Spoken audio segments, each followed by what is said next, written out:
Hi, friend. So Sarah again, live streaming again. What's wrong with you, Eric? Why are you constantly live streaming? I feel something or think something, and I say I just have to tell people about it. Even if there's only like 6 people here, I have to say it. So I just had this premiere about COVID, and I was very mean to Chad W in the chat, and I feel really bad about it. After I watched that premiere, I was watching. I was gonna go to sleep and watch the live stream from earlier called "Reading Your Chats Out Loud" and responding to them. And Chad W was in that live stream too, and I realized that the presence of trolls and haters has caused me to be too quick to pull the trigger on people that I don't know the identity of yet. Chad W is not, from what I can tell, somebody that I've engaged with really before, and I fucking hammered his ass in that premiere just because the things he was saying made me smell troll or like something like that, or ESFP or something, I don't know, or some kind of arguments that I didn't like, and I was just like, nah. But I feel bad about it. I still totally feel bad about it. Like, I'm sorry, Chad W. I'm sorry. I was so pissy at you in the premiere. I know. It's like I was pissy because, of course, I just spent a whole bunch of time harumping my way through these articles to make my video about how, for some reason, everybody is taking a side on this origin of COVID thing, even though the proper position is we don't know and probably will never know unless we can conclusively determine an animal link. Note for equivalences like original SARS and another one that's also a coronavirus, I forget which one it is, they know what the animal link is. One of them is civet cats, and one of them is a camels. Usually they can identify the animal, you know? So until and unless they can make that identification of which animal it actually came from, because 96% is not anywhere close to identifying the strain, where the strain came from. Saying that there's a bat that has a virus that's 96% genetically the same as the Wuhan virus, the COVID virus, is not identifying the source of it at all. And that's the thing. We don't know where it's from. We don't know if it was released from a lab or not. We just don't. So anyway, I had finished doing a bunch of research on that to ultimately end up determining that question. So what's super frustrating to me when I'm doing all that research and determining the answer is that everybody prefers, it seems, to have one wrong answer than the correct answer, when the correct answer is we don't know. How frustrating is that? It's like NPR puts, the idea that COVID's equivalent to the idea that Biden stole the election. Biden stole the election is crazy talk. That's just crazy talk. He's this guy I hammered in the premiere unnecessarily, and I'm mad at myself, and I feel bad, and I'm frustrated at myself because it's me allowing people who are ill-intentioned to make me too prickly with people who are just making honest mistakes, and assume that this person's not well-intentioned maybe when it's an honest mistake or something. Like, some people just honestly make bad arguments because they're uninformed and they don't, that's just not their modality of thinking or whatever. I don't need to be a dick to them, and I need to not be a dick to them if I can. But it seems hard for me to not be a dick. I don't know why. It just erupts from me. Dickishness erupts from me like magma from a volcano.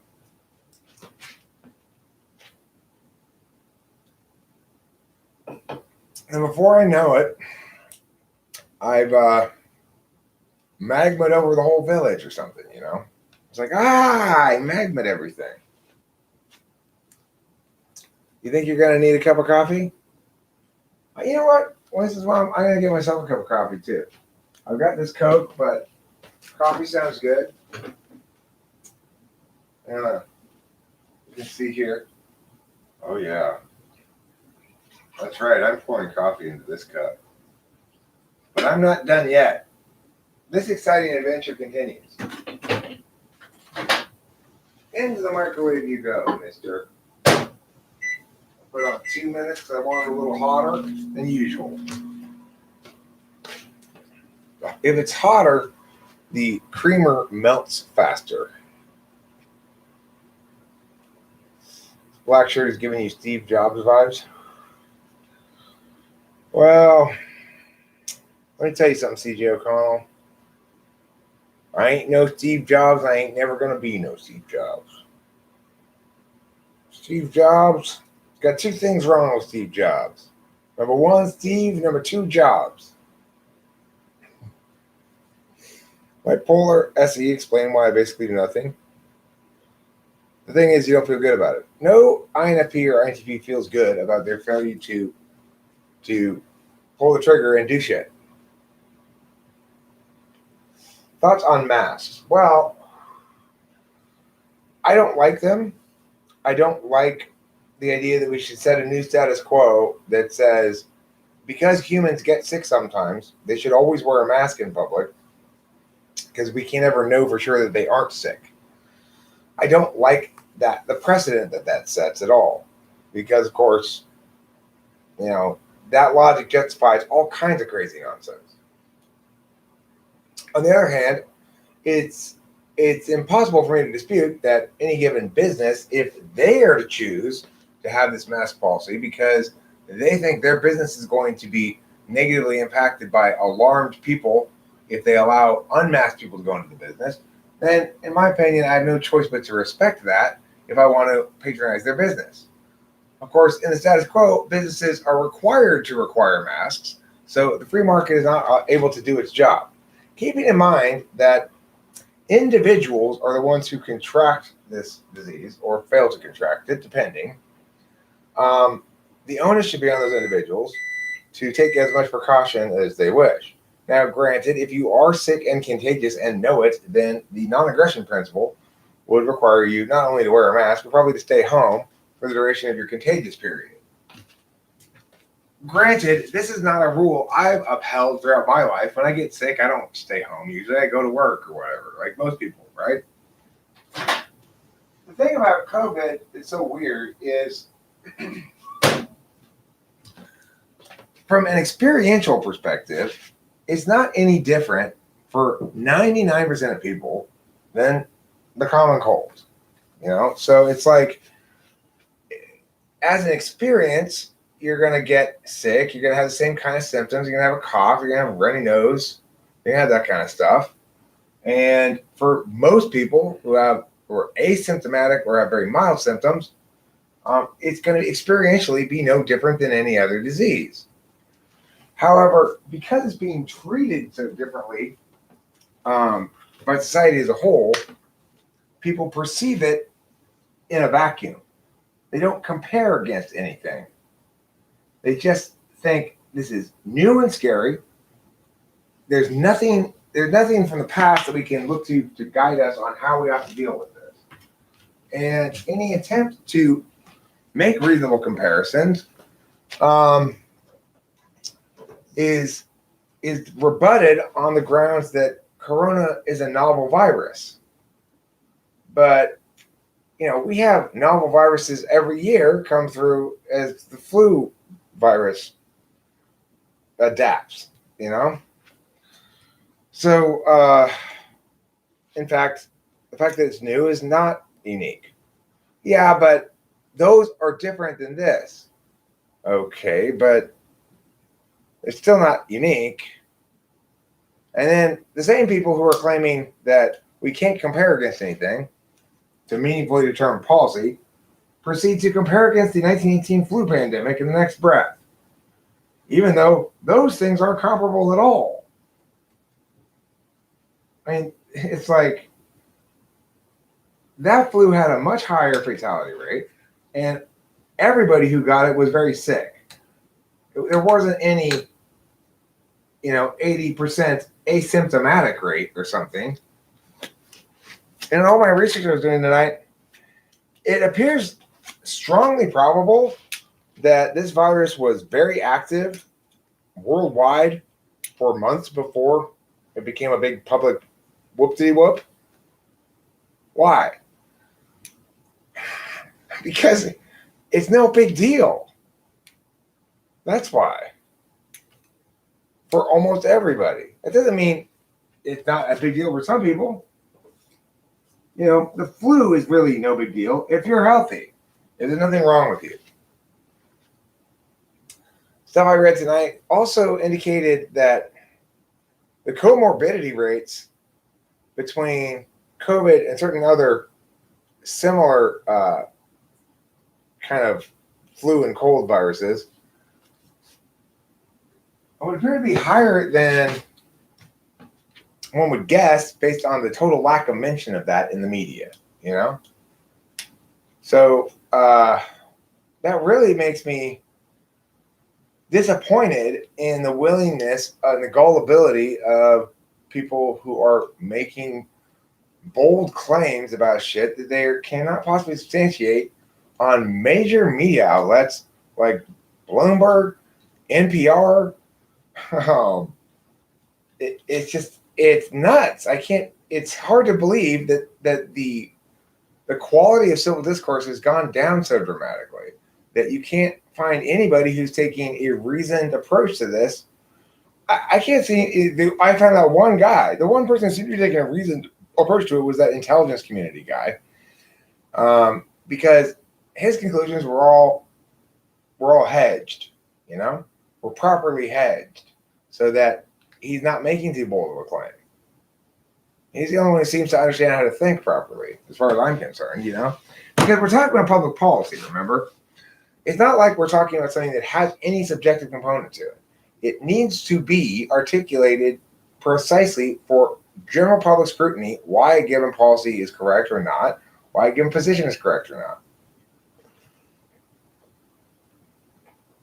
I think I banned him for being a douche. I'm not sure. Maybe I didn't. I don't remember.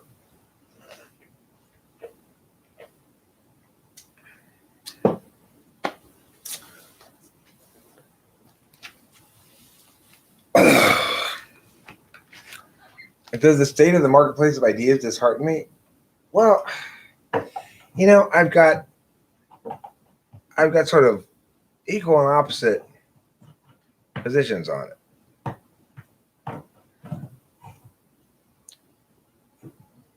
On the one hand, it's never been better because of the internet. It's never been more accessible. It's never been more robust in terms of the quantity of ideation going on.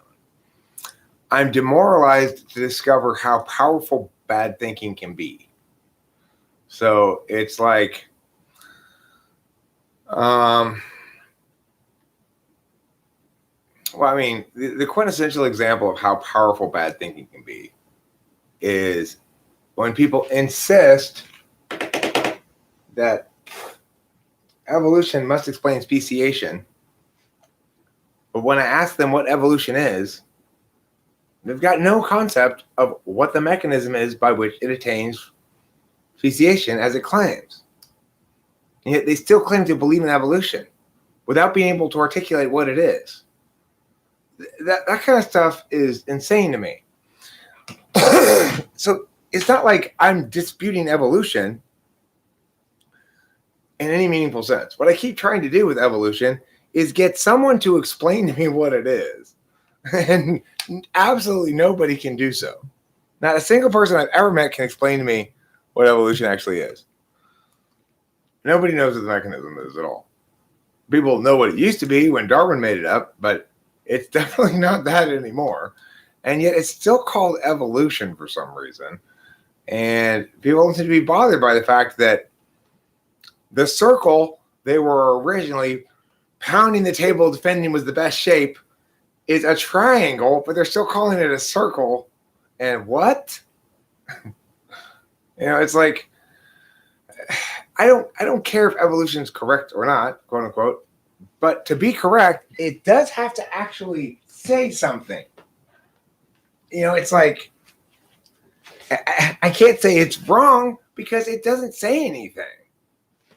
Evolutionary science, quote unquote, is a bunch of unrelated anecdotes and examples of genomic adaptability that don't prove evolution.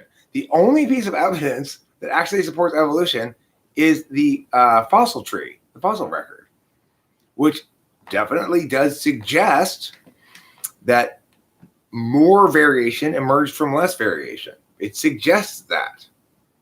But that's not an explanation of anything, right? That's not an explanation of how it is that species went from meow to meow, or what that even means, given the fact that a species is defined as an individual that will only mate with another individual of his kind and have a child of the same kind. It's like, that's what's so frustrating, is the inability to even recognize when you're not making an argument.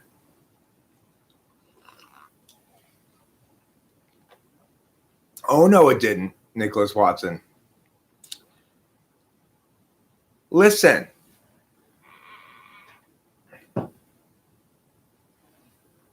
Charizard is the final evolution of Charmander, goddammit.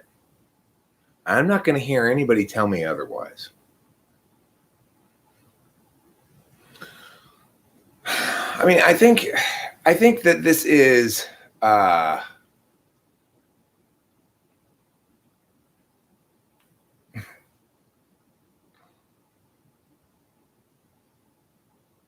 it's like, I think we're, as a species, humanity is in its adolescence right now, basically. All of a sudden, everybody has cars and nobody knows how to drive. The only people who know how to drive are people who were professional race car drivers before everybody got cars. That's kind of where we are right now. So as a debate coach and a persistent and stubborn objectivist, in the sense that I try not to lie to myself or fool myself or be knowingly wrong and persist in it. It's frustrating because everybody thinks they know how to drive their car and win the car race, and they don't realize that actually being a race car driver is rather a complicated endeavor and it requires special skills and stuff. And so they go, I can beat you in a race, and then they proceed to bang on the roof of their car and say, see, I'm winning. That's not what?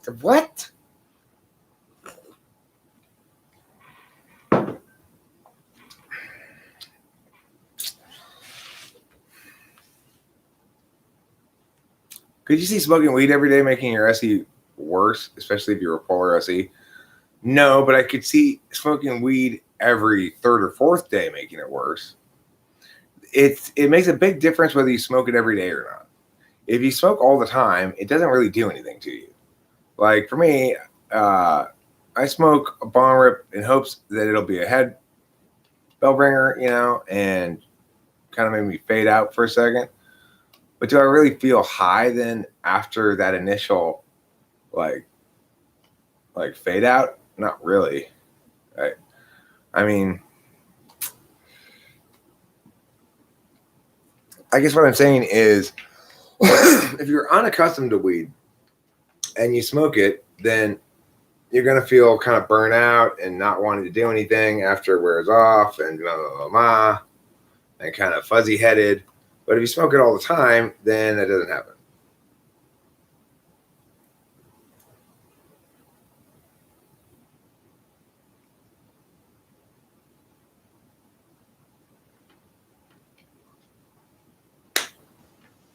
Well, I mean, Willie Nelson, Snoop Dogg, host Eric.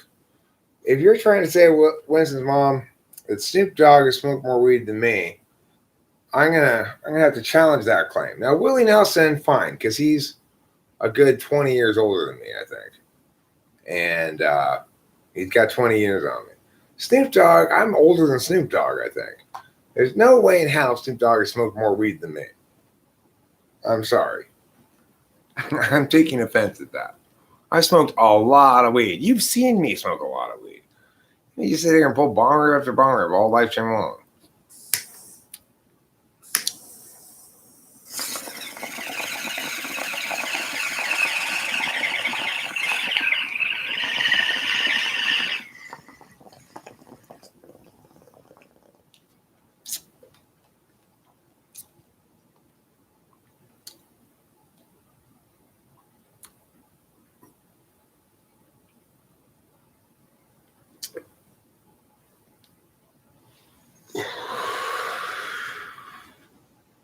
Something I like to say, friends. The rapper Exhibit indicated that my little lungs were too small to hotbox with God. But my response to Exhibit is as follows. God's little lungs are too small to hotbox with me. And that's words to grow on.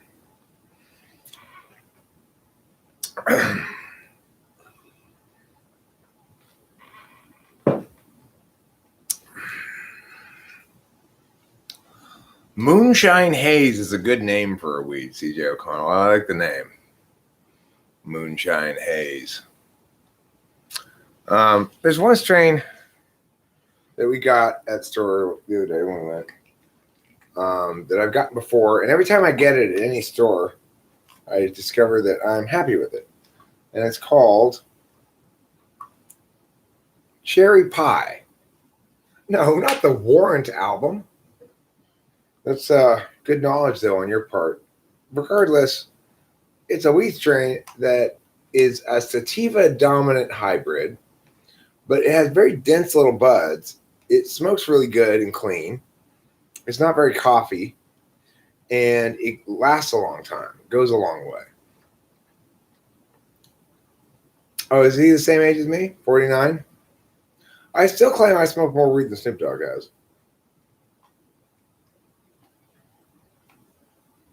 I still make the claim, goddammit. Since I don't think either of us is going to be able to prove ourselves the winner, either me or Snoop Dogg, I feel comfortable making that claim. But if Snoop Dogg were to actually engage this claim directly, I'd probably be happy to concede it just because, wow, Snoop Dogg responded to my claim that I smoked as much weed as he has. More weed. I've smoked more weed than Snoop Dogg. Okay? Ouch.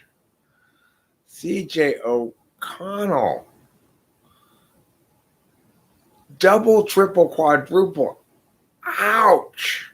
2 grams for $50? That would make me broke in a second. Can you bake a cherry pie, Billy boy? She's a young thing and cannot leave her mother. I don't know what that's from. Cherry Pie is the name of a Warrant album.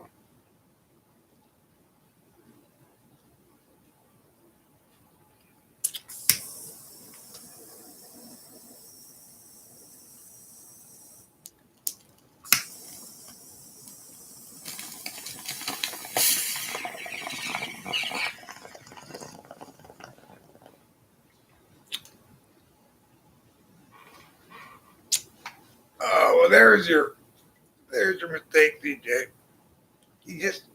Every time I go straight white market, I pulled one of those the other day, like maybe a week or two ago. I went down to Long Beach. And I got like about $100 worth of stuff. Like right on the money, about $100, maybe 195 or 105 or 100. I don't know. Anyway, the total price was $143. All that extra $40 was tax. I mean, the thing is, you can avoid it in California simply by getting a $40 piece of paper. You can get it for $25 even. Like that's how it's gotten. There's doctors who all they do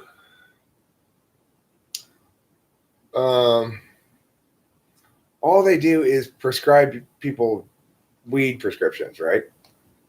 So it lasts a year, costs $25 to $50 or so to get a doctor to sign it, and you don't have to pay any taxes then. So it's like there's absolutely, I cannot even begin to justify not having done that long ago. But once it went rec, I stopped renewing my medical because I didn't need it anymore. And usually I go to gray or black market stores. So, you know, like the Pasadena one I go to now with Rachel called Gray Market. It would seem to be legal, like it would seem to be above board. Otherwise, Pasadena would shut it down. So they must be paying their taxes to Pasadena, but they must have the taxes included in the prices or something. But it's not totally legit, because in the totally legit ones, you can't. In the gray or black market stores, they've got big jugs of weed, and you go, "Can I look at the Gorilla Glue number 4?" And they'll pour some into the lid, and they'll put it up to you, and you can smell it. But at the totally white market stores, you're not allowed to do that. The Pasadena store, it lets you do that, but it has a lot of other things in it that make me think they're above board with Pasadena anyway, the city of Pasadena, but maybe not with the county, maybe not with the state. So I don't know. It's kind of a mishmash of different things here in California.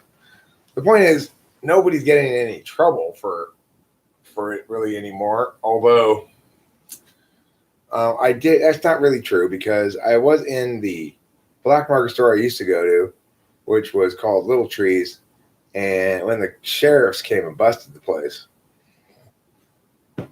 So some people are still getting in some trouble, I guess, but by and large,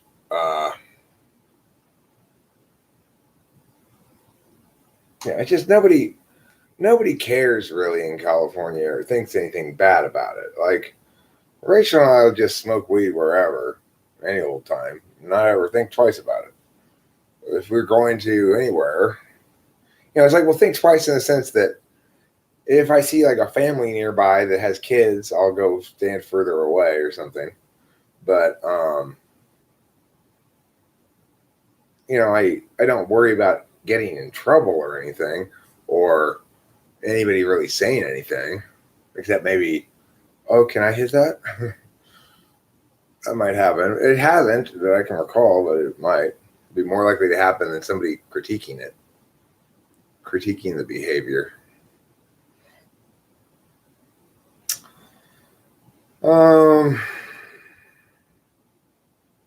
So yeah, I started this because I felt bad, because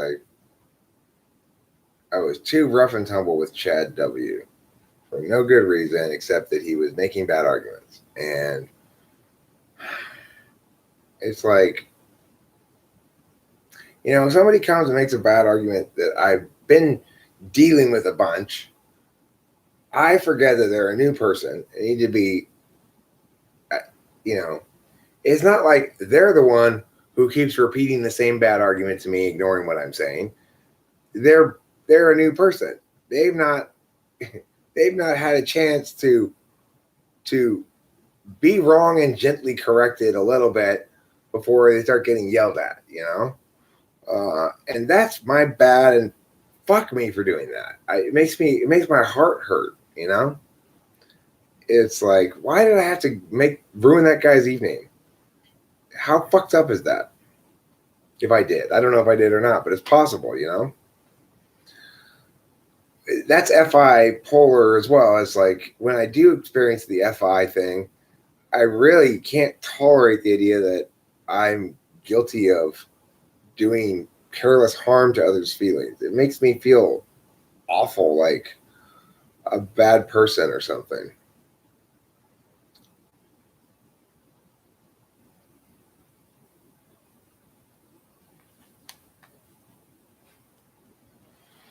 Well, I mean, the thing is, they do lure me with a variety of the ways that they lure me. So I like being able to order online and then go pick it up, because I can take more time deciding what I want to get, like what's the best deal or whatever. But it ends up being the best deal there, but not a good deal overall, because it's still so much more than the black market stores.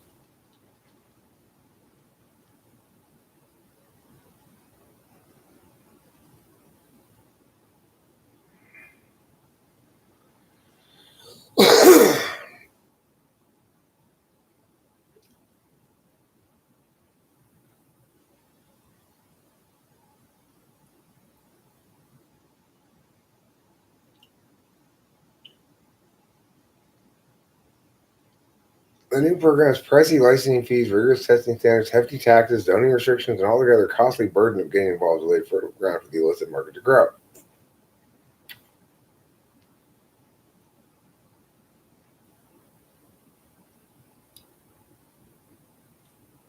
You can't really blame California cannabis consumers if they are unknowingly or even knowingly buying from the black market.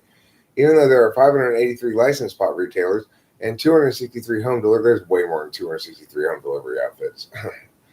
um, oh, I see. It says here. And 263 home delivery outfits throughout the states that are licensed. Weed Maps has been listing thousands of dispensaries and delivery services on its platform, making it difficult for regulated businesses to compete against the black market. So while cannabis regulators continue their work sorting out tax structures and quashing illegal businesses, some cannabis companies are taking it upon themselves to step in and connect consumers with legal, affordable weed. Split Bud, an online ordering platform that offers daily deals on cannabis products for consumers in the Los Angeles area, aka the world capital of cannabis. Really? The Los Angeles area is the world capital of cannabis? That's great. Um,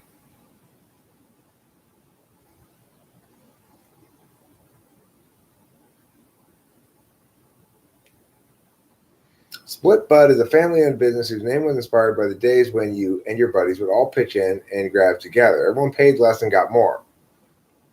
Um,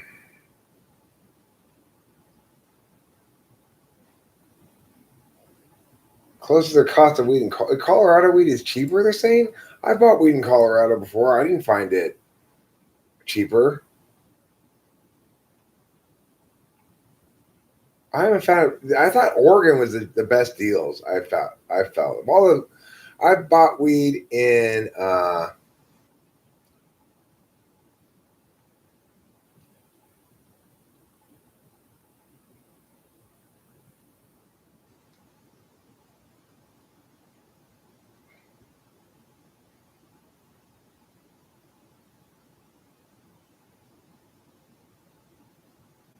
Hmm. For instance, all licensed cannabis companies must regularly send their products for lab testing, also dictated by state law. Each test can run over $1,000 a pop, and when you account for some companies producing and processing hundreds, if not thousands, of batches per financial quarter, that's a lot of additional overhead. Um,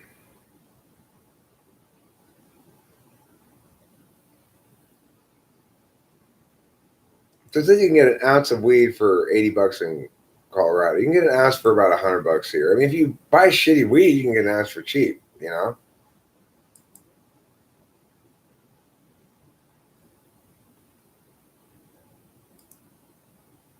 right? Let me try that again. Yes, I'm at 20.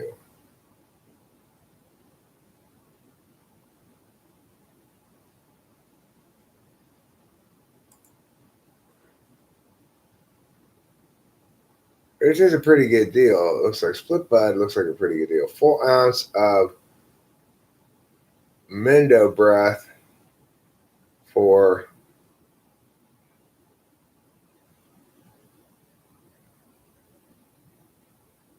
what is delivery?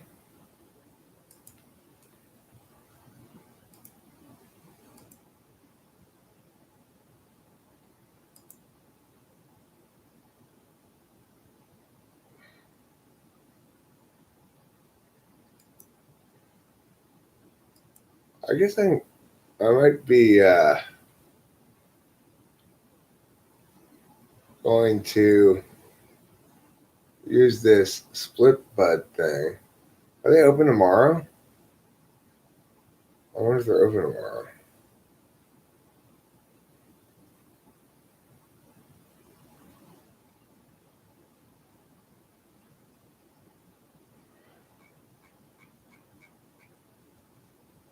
So yeah, they got a full ounce for $149 of Mendo Breath Premium Indoor. It's a hybrid. It's at 17.7. Um,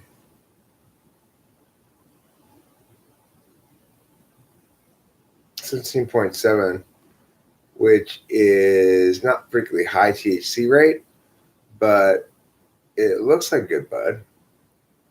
And it's indoor.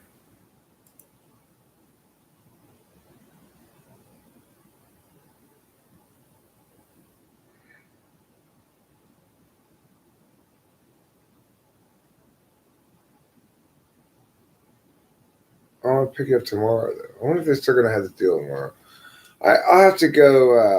I'm going to do this tomorrow because I'm just about out of weed. We have to go get more weed. And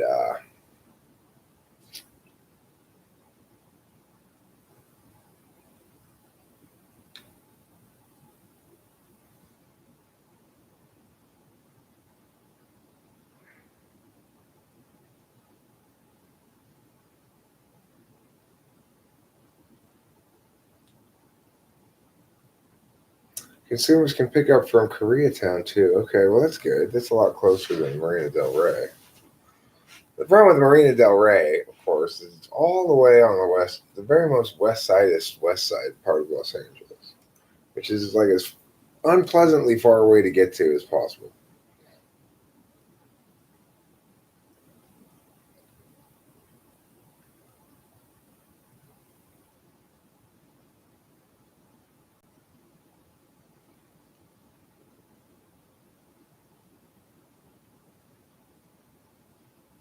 Hi, Tiny Man 66. That's the legal argument libertarians use. If you make a lot of these illegal drugs legal, it'll put cartels out of business. Well, I mean, but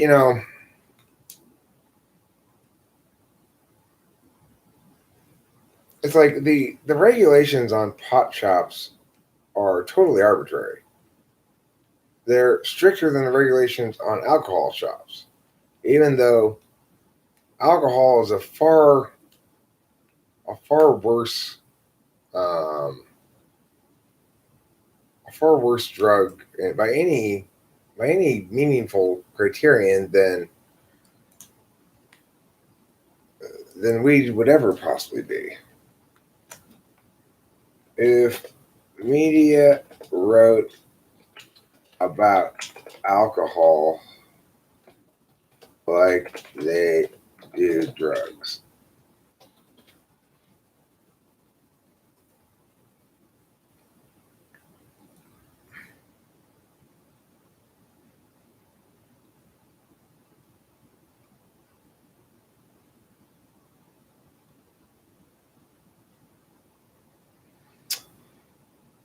so here's the article I'm looking at right now. I'll share it in the chat so you can see it.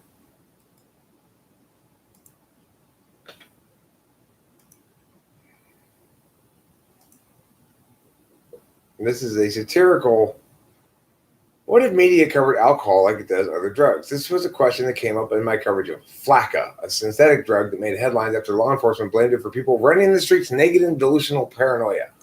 What follows is a satirical attempt at capturing the same type of alarmist reporting, or for a substance that really does cause widespread and severe problems. New Orleans. An ongoing drug epidemic has swept the U.S., killing hundreds and sickening thousands more on a daily basis. The widespread use of a substance called alcohol, also known as booze, has been linked to erratic and even dangerous behavior, ranging from college students running naked down public streets to brutal attacks and robberies. Federal officials suggest excessive use of this drug has already been linked to 88,000 deaths each year across the country, including car crashes caused by drug-induced impairment, liver damage caused by excessive consumption, and violent behavior. Experts warn they can also lead to nausea, vomiting, severe headaches, cognitive deficits among children and teens, and even fetal defects in pregnant women. Excessive consumption of alcohol is a leading cause of preventable deaths in the U.S. A Center for Disease Control and Prevention official said in a statement, "We need to implement effective programs and policies to prevent binge drinking and the many health and social harms that are related to it, including deaths from alcohol poisoning." On the ground in America's alcohol epidemic capital. Here in New Orleans, the horror of the drug was particularly prominent in the city's French Quarter, where hundreds of young adults could be seen roiling from the effects of the drug. Some collapsed on the ground, dazed from alcohol's effects. Others could be seen vomiting in public, a common result of drinking alcohol. Many could be seen limping and clumsily walking down the street, showcasing the kind of type of impairment that public health officials warned could lead to accidents. especially when someone's behind the wheel of a car. What's worse, public use of this drug has become widely accepted in some circles. In New Orleans, several men and women in their 20s and 30s shouted they were going to get wasted, a slang term for coming under the effects of alcohol. Some have even turned alcohol drinking into a game involving ping pong balls and cups. One popular holiday, St. Patrick's Day, appears to celebrate this dangerous drug.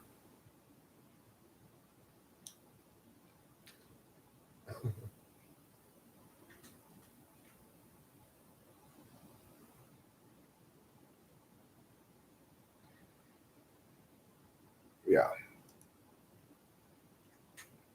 exactly. You know, exactly.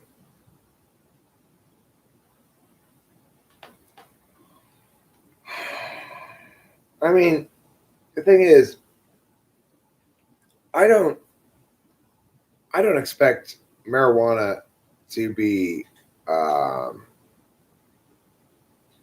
to be tax exempt.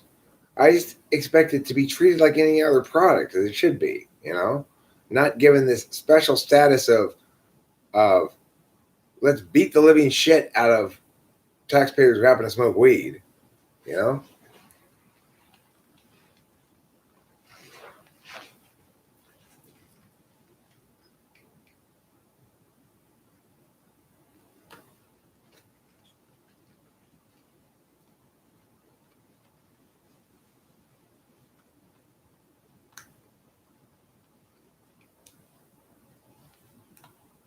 So okay, Nicholas Watson says, I don't trust Vox mainly because their only means of income comes from investment and not through production of their work.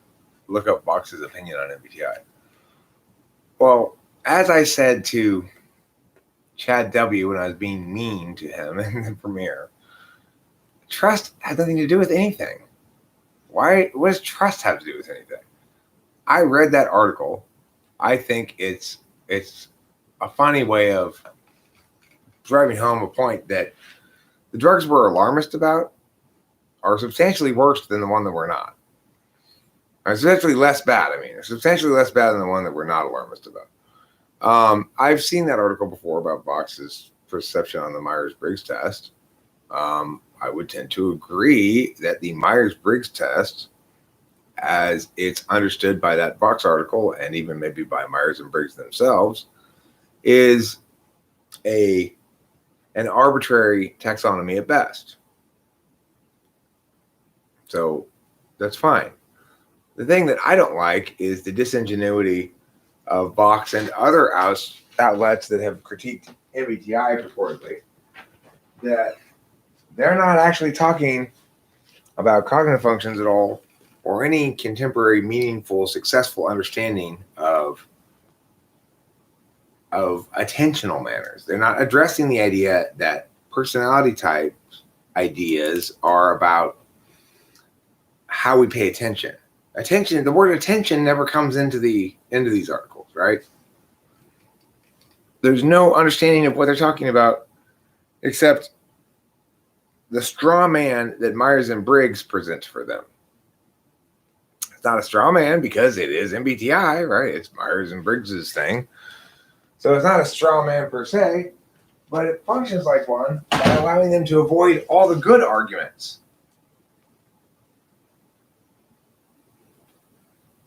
I got that from socionics, by the way, C.J. O'Connell. I did not make up manners of attention. That term I got from socionics. And I think it's a great term. I think it's exactly what we're talking about. They are manners of attention. I've also read in socionics that it was them calling it perspectives. Well, that's wrong, right? So it's like socionics doesn't know what it wants to call it. It calls it, sometimes I see socionic stuff that says it's perspectives. Sometimes I see occasionally matters of attention referred to. Mostly they don't talk about what functions actually are. They just don't do that kind of level of analysis with their actual time.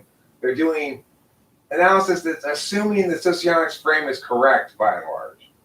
So it's it's got to be frustrating to be a sociologist at this point, as you watch the inevitable consequence of something that's not an actual constrained model, which is if you're allowing arbitrariness to pass, then everybody can make their own arbitrary version of it. And you get model A and B and C and G and F and whatever. And none of them are right because they're all equally right because none of them validate on any non-arbitrary means.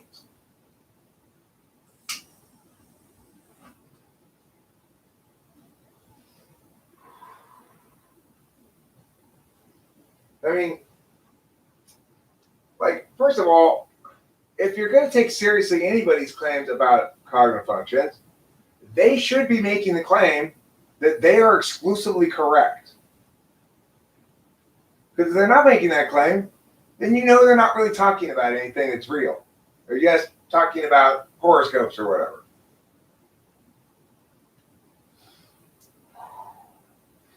Things that aren't just like arbitrary magical thinking or horoscopy stuff or NI stuff or whatever, things that aren't like that, how are they different from things that are like that? Well, they're different because they are exclusive in their truth values, not inclusive.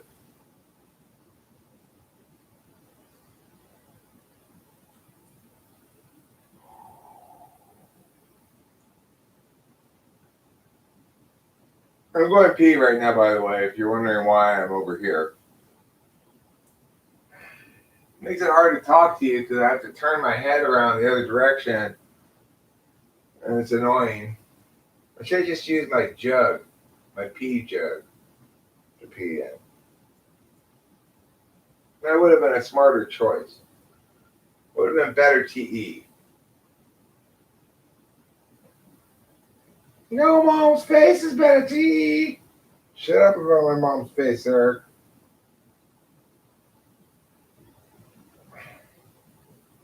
God damn it. I feel guilty. I feel guilty for being mean to Chad W. I hate feeling guilty.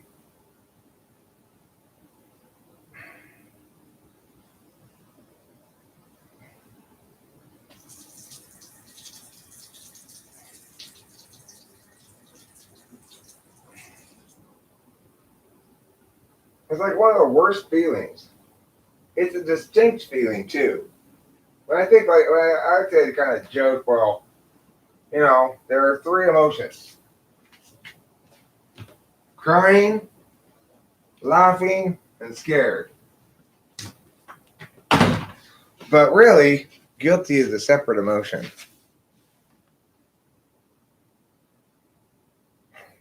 I didn't wash my hands, that's true.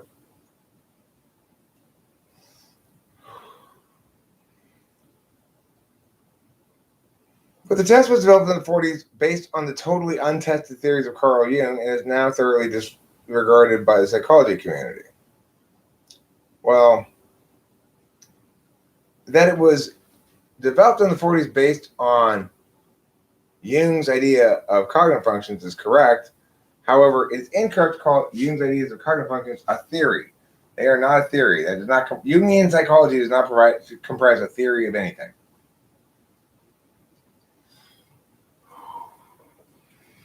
It comprises some sort of meaning packing exercise, and he's graphed successfully the basic mechanics of attentional manners correctly. But that INFJ stuff that he did does not qualify as a theory, okay?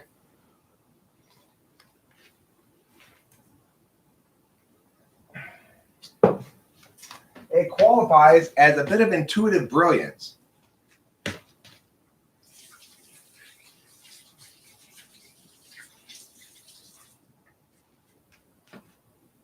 If you I haven't read the book, the Jung book that Winston's mom has sent me, but whenever she quotes him and whenever I do encounter him, he's just making observations. And it's like I make a few observations that I think are indisputable. Come on, camera. Yeah. Okay. And then I do the intellectual work that's required from those observations. I try to minimize the amount of observations I build things off of, because those are just observations.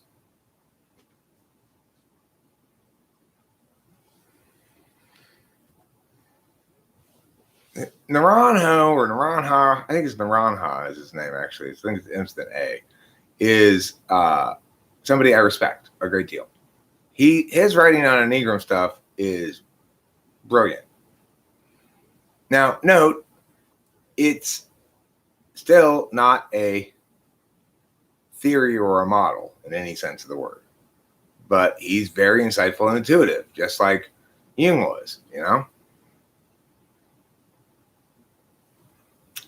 He's one of the few authors I will suggest to people. People say, well, who should I read about cognitive functions? I go, I don't have anybody to tell you.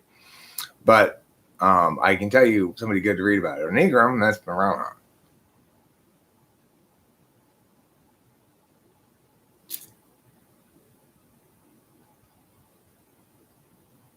Right. And he intuited successfully that there was some kind of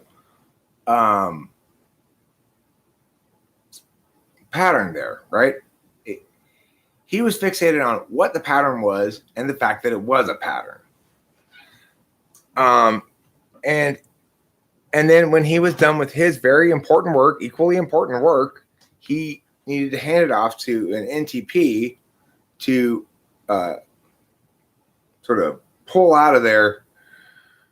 Okay, you have caught onto a real pattern here, because I see that there's some exclusivities in the relationships and some mechanical relationships between things.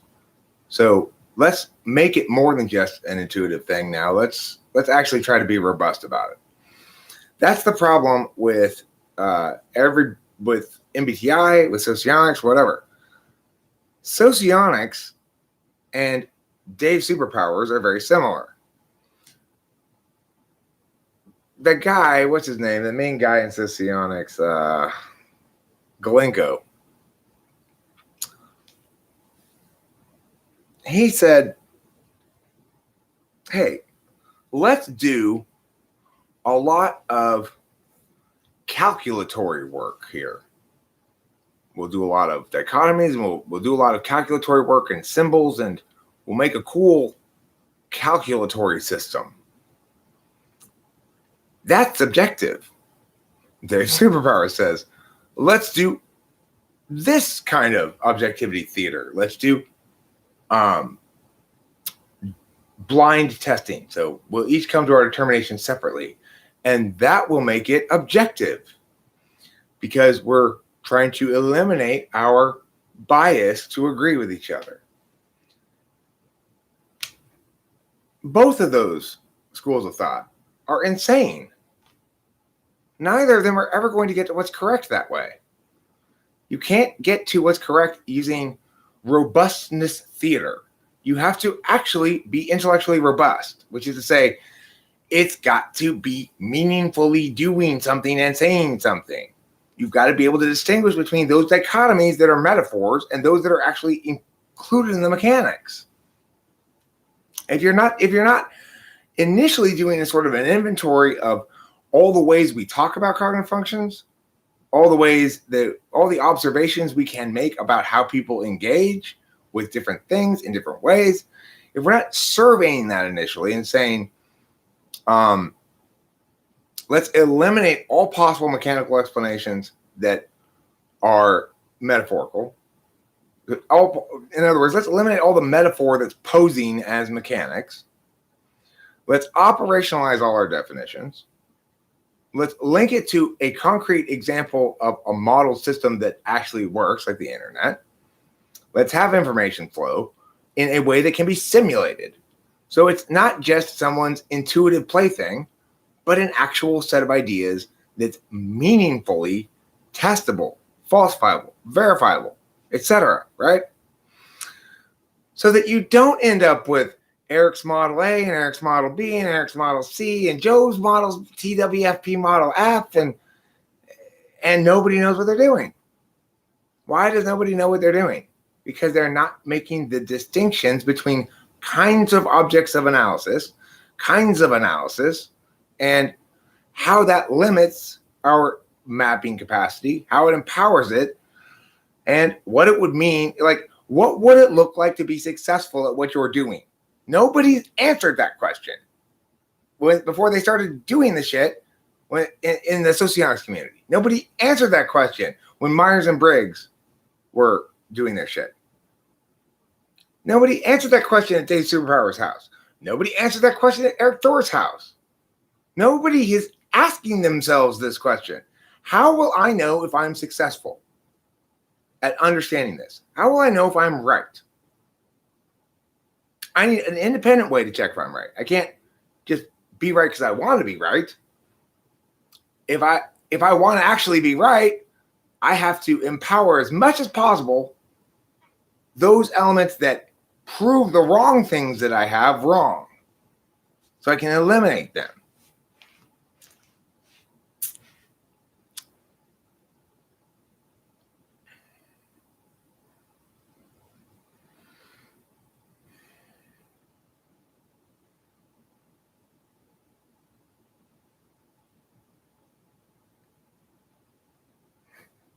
Jung and Freud's relationships explored in a movie called The Dangerous Method, which iterates the happenings of the time period between 1912 and 1914, when Freud was anally wrecking Jung on a daily basis.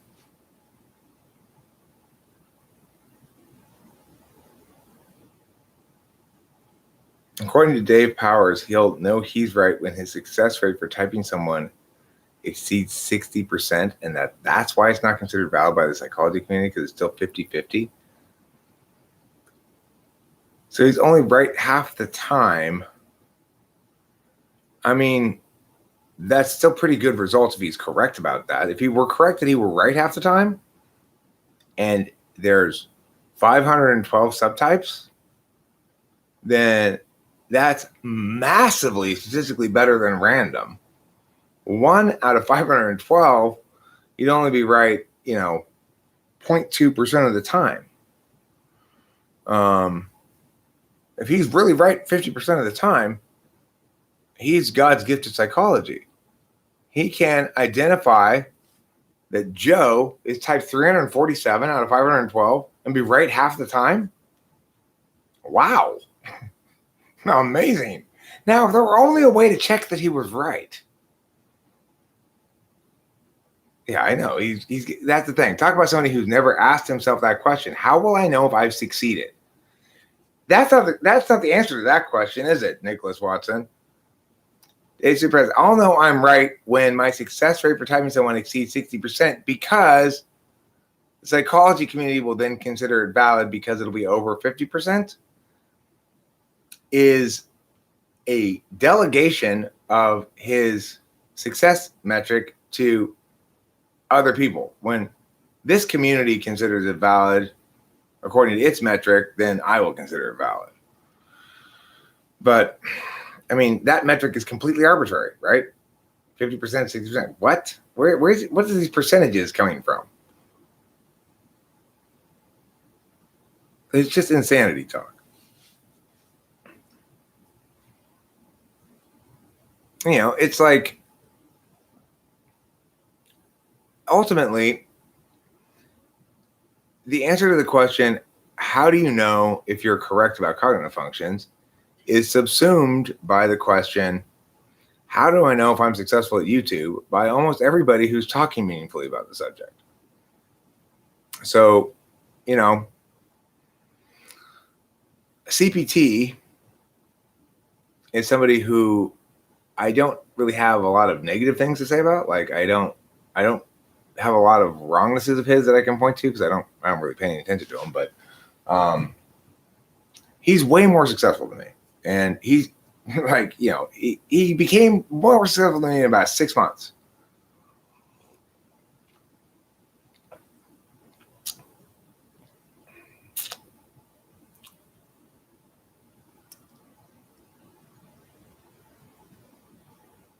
Well, it's probably because I've live streamed more than 3 times, or I've done more than 3 videos in the last 24 hours.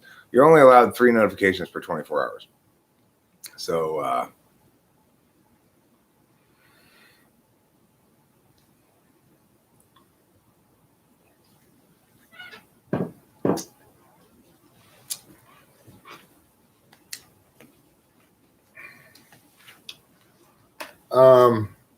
right now I'm losing subscribers. I was at 6,370. I'm down to 6,340. So I've lost like 30 plus subscribers the last week or two. Why? Well, I guess I was unpleasant, probably. You know, of course, there are camps, I think, of people who are subscribed for the purpose of coming in and hating, and when they cease to find that that's a useful means of like it's not going to work, then they tend to leave. Kind of, then they leave, obviously. So, hello, Mr. TWFE. What's in store for the new year? Could have been a mass Albanian exodus too, yeah.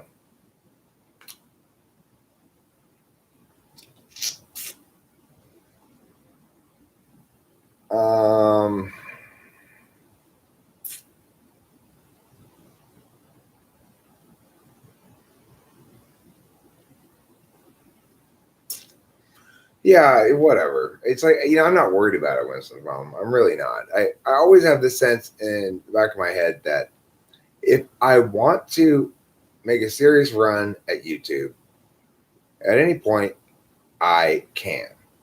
And all I need to do to be a lot more successful is upload 1 video a day that's about cognitive functions, and include in those mixes some type police videos, and schedule them ahead of time, and do a little editing and stuff like that, Even if I didn't do any editing, if I made good cognitive function videos that were short and designed to be appealing to users, I'm confident I could succeed in doing that. So part of my problem is that I kind of have this sense that I could turn it on at any time if I wanted to. It's probably not true, but I mean, the thing is, Legends Fall, once you're monetized and you got a subscriber base, it no longer makes any sense anymore to start a second channel. It used to be that when I first started in YouTube, that you were monetized instantly, right away when you started, and if you wanted to be. And then by the time when they changed that, so you have to have 1,000 subs before you get monetized, then I was already, I met their criteria, and I retained my monetization, and I have ever since. And the thing is, it's actually rather difficult to get to where I currently am with all the various things that I have enabled. Because when you start a new channel, you start with limited capacity to do things. And those things that you can do open up as you reach certain milestones. So it's really not worth it to start a new channel. It is correct that people prefer channels that provide consistency in terms of what they can expect when they get here. The weird thing is, though, when I think about that, I think, but really, I do provide a lot of consistency. I'm always live streaming, and so it's not just consistency. On the other hand, sometimes I think, hey, things are going pretty damn well. The earlier live stream had peak concurrence of 44 peak concurrence, and that's pretty good. I thought that's a pretty good number, but it's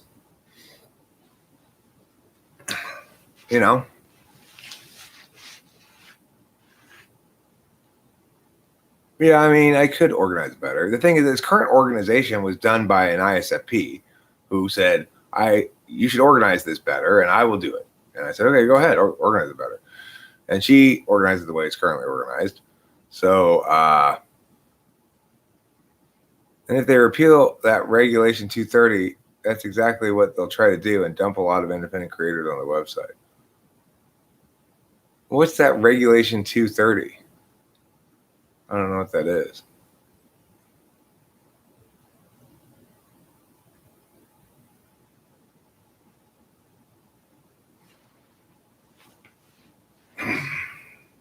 Yeah, it's like everybody's got such, you've got all these people who are like in the NPR thing, who are very, you know, serious in a serious fashion and presenting that this is a myth. And it's the same kind of myth as the fact that Biden stole the election. Those are totally different kind of things. The first idea that it might be man-made, and that's still a possibility, is neither outrageous nor crazy. There are very smart people who think there's a preponderance of the evidence to suggest it might even be more likely than it being natural. Myself being included in one of those.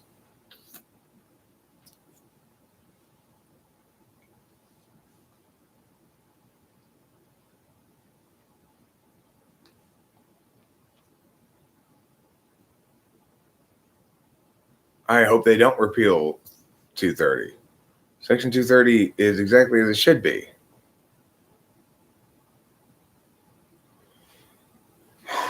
I mean, of course they should be. You can't have it both ways.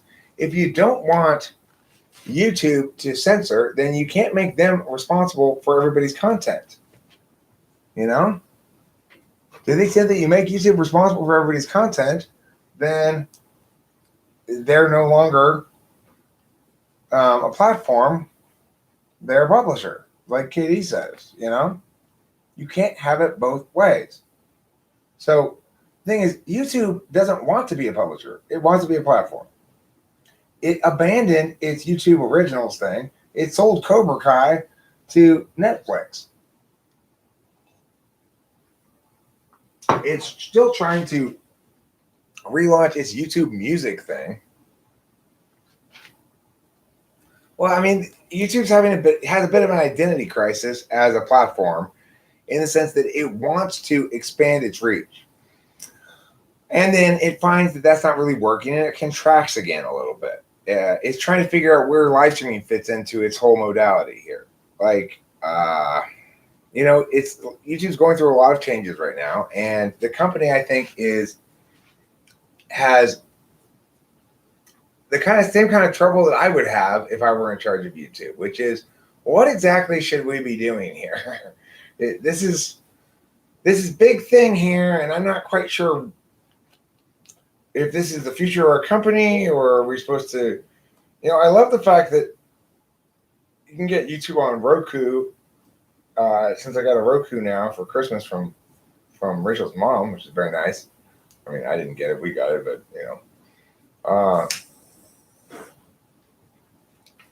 she got it. Whatever.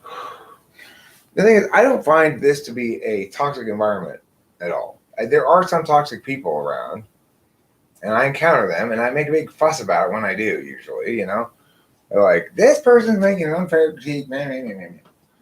But I find YouTube to be the only social media platform that doesn't produce in me net negatives. Facebook makes me feel bad more than it does good, because everybody just ignores everything I do.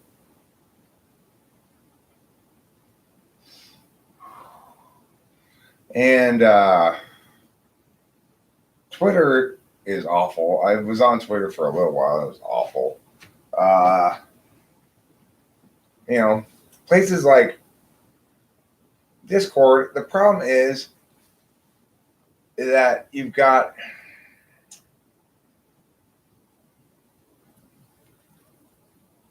a place that sort of ontological bandits are going to gather.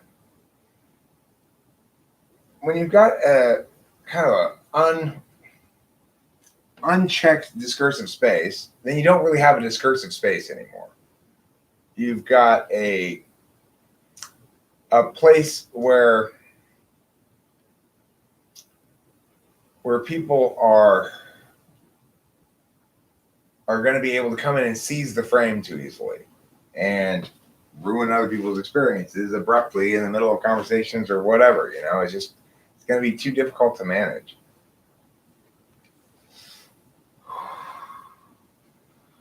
Instagram, I don't have anything to do with Instagram, but Rachel seems to enjoy Instagram and find it non-toxic. Delilah seems to enjoy Instagram some, although her main Instagram thing is a private one because I guess, I don't know, she's a lot more protective of her privacy than I am. So that's just for whatever reason. I don't know why.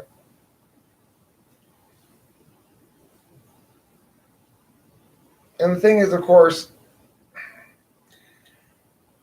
in the best scenario, what YouTube would do is instead of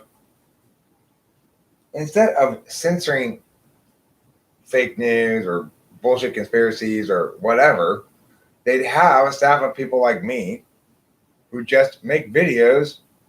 And like right now on my COVID video, it has a link to the U.S. government COVID shit. It puts it in there for you whether you want it there or not, because they want to counter any misinformation I may be spewing, right? Well, as a matter of fact, I am actually the determiner of what qualifies as misinformation, not the CDC. I determine that. I'm doing a better job of thinking about it than any of the CDC people are, because I'm actually assessing all the arguments and determining which position has the strongest argumentation, not trying to advocate a side. So it's like, what they really should do, instead of putting CDC links on questionable stuff, they should have a staff of people who makes stuff video responses and put that mandatory link. Everybody has to watch my video response to your bullshit. I mean, not that they have to watch it, but everybody has to see that link to my video response to your bullshit.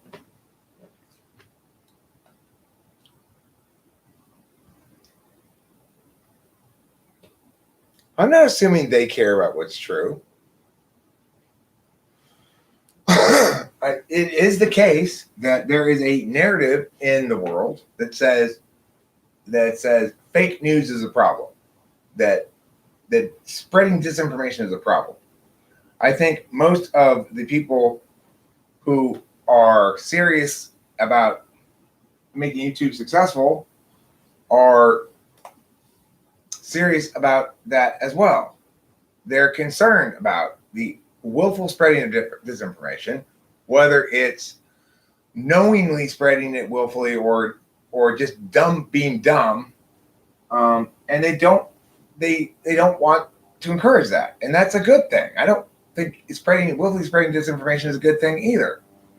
But what I'm saying is the counters that they're taking to that, which are either censoring it or putting up a link, like, my COVID video passed their muster, but it got that link on it.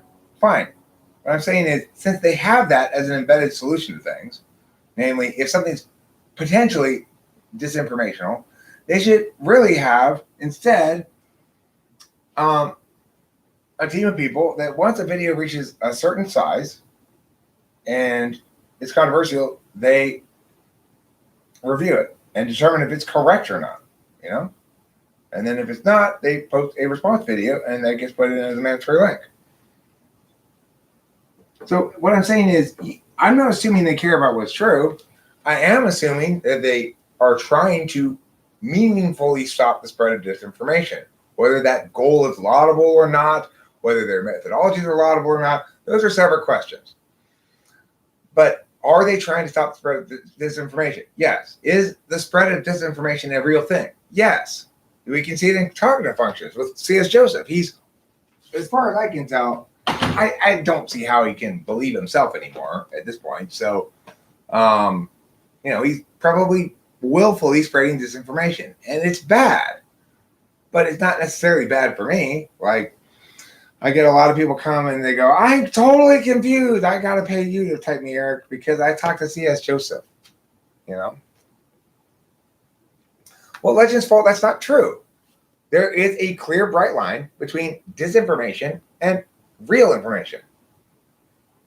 There's a clear, bright line between pushing an agenda and pushing the agenda that we be reasonable and objective about things.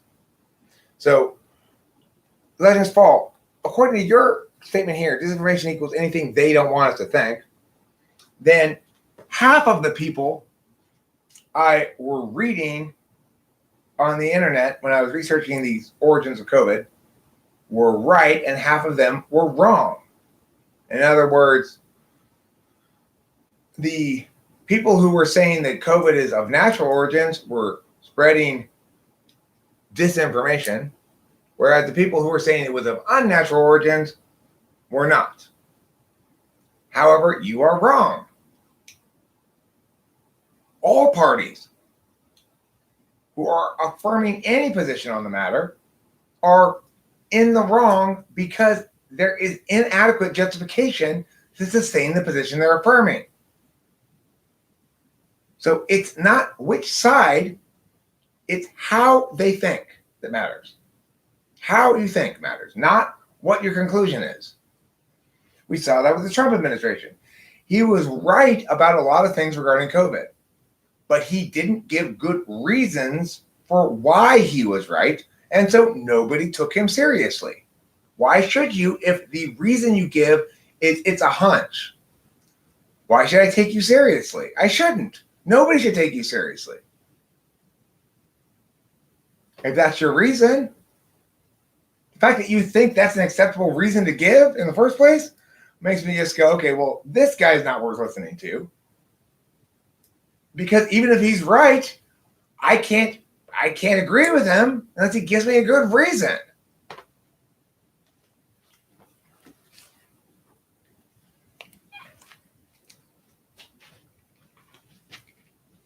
I'm the most NETI person I ever met, sir. Yeah, I'm pretty NETI. Facebook definitely has a political agenda. Okay, maybe Facebook does. I don't know. I don't know enough about Facebook anymore. It's changed a lot since I was there. Frequently. I don't go there very often anymore. Last time I went there, I just had a terrible experience in the 1 second or so that I was there. It was just the other day, and I saw a post from my former assistant coach, lamentably reporting the death of his father. And this is what the post said. I'm really shaken. I'm horrified to report that my father I've recently lost my father to COVID-19. It's a shock to us all. The doctors assured us he was on his way to a full recovery. Then came the heart failure. He didn't die of COVID-19. He died of a heart attack. What? You lost your father to COVID-19? I mean, your father just died, and you want to misrepresent his death? Or maybe just like it's impossible for him to think or something? This is a former assistant coach, but he's a speech coach, okay? Not a debate coach. A former assistant speech coach.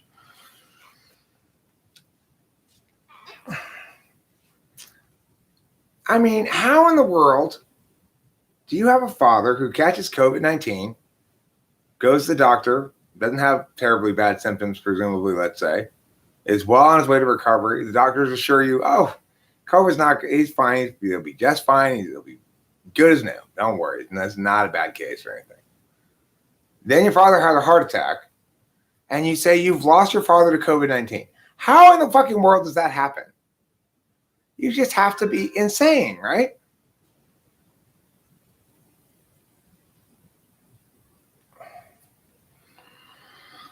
I'm not talking about mainstream media or a Democrat here. I'm talking about a former assistant coach of mine who, with apparently no self-awareness, said those words in a post.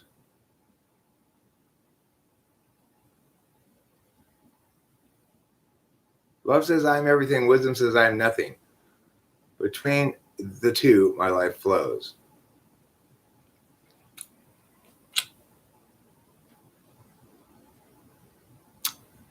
I never understood this notion. Why is it that people think that the wisest people are those who claim to know nothing?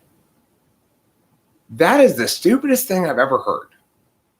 The wisest people are those who correctly claim to know what they know and who don't make claims about knowing things they don't know. Yeah. In Minneapolis, there's a big hubbub. Apparently, some people are saying that cops shot this guy during a traffic stop, just blocks away from where that other guy they shot, that George Floyd guy. But, you know, it's definitely COVID. I'm sure that person who lost their relative in the traffic stop to the police gunfire wrote a Facebook post. I am horrified and shocked to report that I have recently lost my brother to COVID-19. The doctor said he was on his way to a full recovery when abruptly the gunfire. That's exactly what my former assistant coach said, except replace gunfire with heart attack. It's like,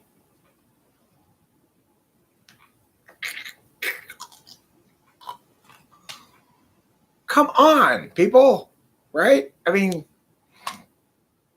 the wisest people claim not to know the ultimate truth, such as the nature of God. Well, yeah, I don't claim to know the nature of God.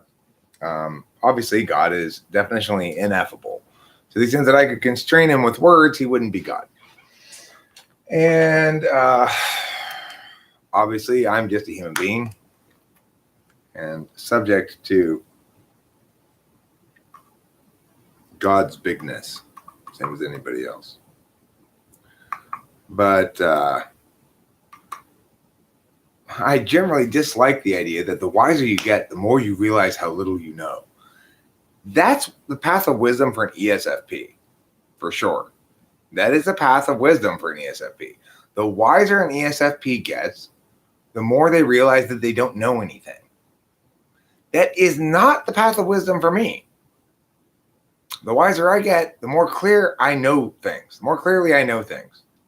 And the more correct I am when I know things. And the more careful I am about when to know things. So it's utterly crazy to say that the path of wisdom is to learn how little you really know. That's only true for people who genuinely don't know things but think they do, like ESFPs. Wisdom is knowing that I am nothing. Fuck you, Maharaj. Love is not knowing that you're nothing. That's a ridiculous, silly statement. And love is not knowing I'm everything. That's also a ridiculous, silly statement. Both of those things are meaningless metaphors and need to be shoved right up Nisargadatta Maharaj's ass, where they belong. Okay, so bring Mr. Nisargadatta Maharaj over here so I can slap some sense into him. You will receive everything you need when you stop asking for what you do not need. That's not true. Those things are irrelevant. Those things are unrelated to each other. Whether or not I receive everything I need has nothing to do with whether I ask for things I don't need. So, for example, I do need shelter, and I don't need to get that chocolate shake at McDonald's. And yet, note how my arbitrary decision to get the chocolate shake anyway doesn't preclude me from sustaining the things that I need. Wow, that was hard to disprove. Stupid Nisargadatta Maharaj. Don't be bringing your stupid fucking garbage metaphors around me, Mr. Nisargadatta, not Maharaj, because they will go right where they belong.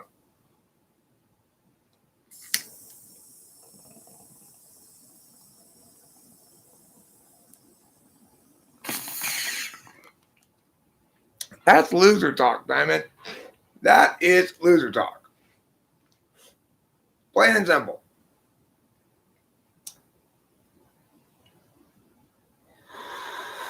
I ain't nothing in the grand scheme of importance. I'm in grand scheme of existence. I'm important. I've got important things to do. I've got a destiny, a grand and important destiny. The slabs have plans for me. Nothing in the grand scheme of existence. I mean, if that's what you want to put on the wall and look at every day, that's certainly not the story I'm telling. You know, we get to choose what stories we tell. And why tell nihilistic stories or bullshit metaphor stories when we can be real, you know? We can use words to mean things instead.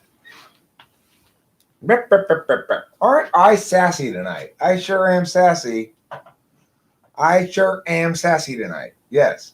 And the funny thing is, this video started by me feeling guilty about being too sassy earlier. Yet here I am bringing even more sass to the party. I don't know. Maybe I just had too much sassafras today.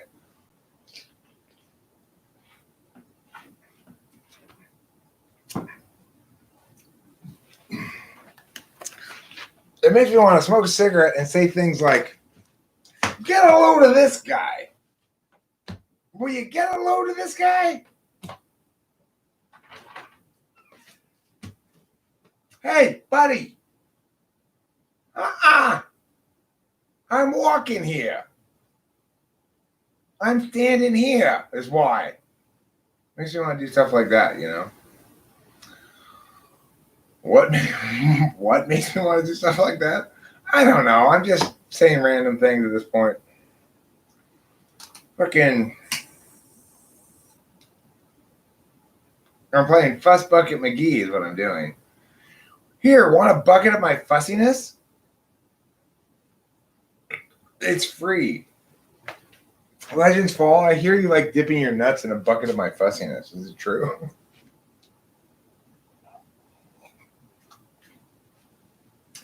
Get over here, Legends Fall. Yeah, I got a bucket of fussiness. You know how you like to dangle your nards into it. Do you feel I'm self-actualized? I think that term is stupid. I mean, the thing is, what I think I am is varying degrees of optimality. So sometimes I'm functioning more as an optimal version of myself, and sometimes I'm functioning as a less optimal version of myself. And that's true, I think, for everybody.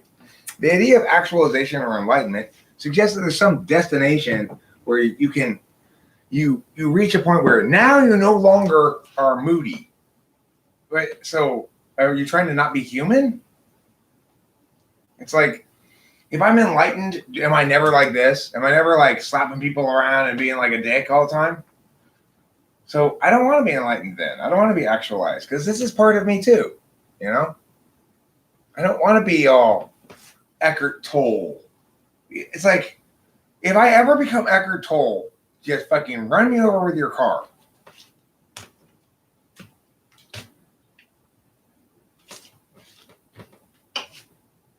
Oh my goodness, Kitty, I am so sorry. Are you out of food? Have you had to wait 1 minute for food? I am so sorry. My beloved Empress of a Kitty, let me fill your bowl with delightfully fresh victuals. Here you go, beautiful. I bet you'll enjoy this cat food, given that you're a cat.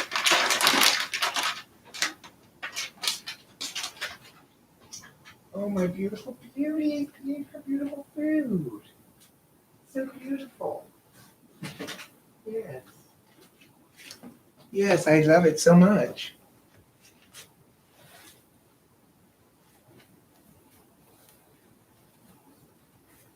Eric, do I have imaginary arguments with myself? No, I don't really argue with myself. I think through things.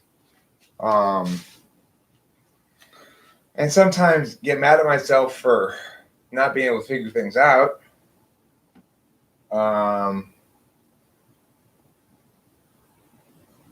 But I don't really do, like, so I can obviously not drink from the glass in front of you. I don't do too much of that with myself. I just try to, I get frustrated if I can't figure out clearly enough how to figure out which argument is best. That's what's happening with cognitive functions right now regarding the subject object agent thing and the slots. Is I'm frustrated because it's too hard for me to figure out which is the winning argument. Is I know there is one there, but there's so many variables that I can't figure it out. So it's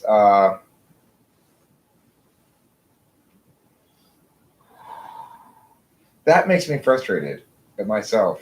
Makes me feel dumb,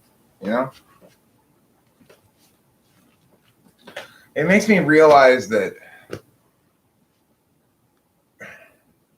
it's one of those things like quantum physics math or even calculus, which I just it's like, okay, you're not a genius, Eric, okay? You're pretty smart, but you're not a genius in any sense of the word, because geniuses can do this kind of super hard stuff and you just can't do it. Maybe you could, but you'd have to like really apply yourself and for a long time, and that's not going to happen. So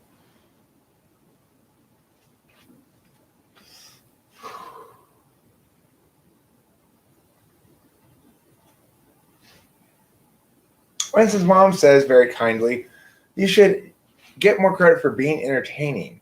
For 2 hours or more, you hold court and entertain us. I watch tons of channels, and very few people can do this like you do, old style radio, sort of.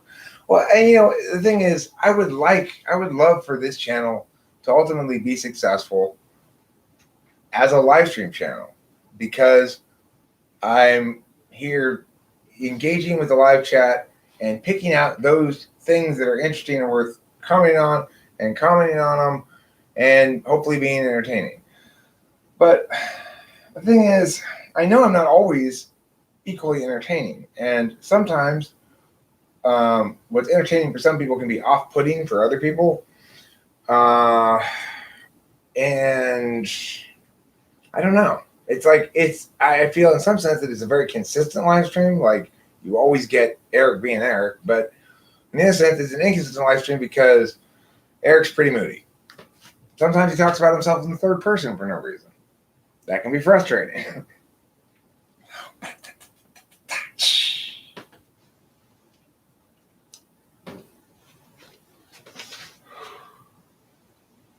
Eric, you need to get people who can self-report accurately to do the TI of it. Yeah, well, that's what I tried to do, is get TI people to look at that document. And then I only got like 3 or 4 bullet points through it before I was like, follow through. I hate that.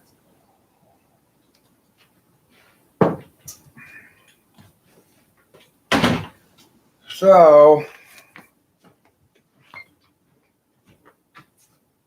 I guess I feel like playing a song on the guitar right now.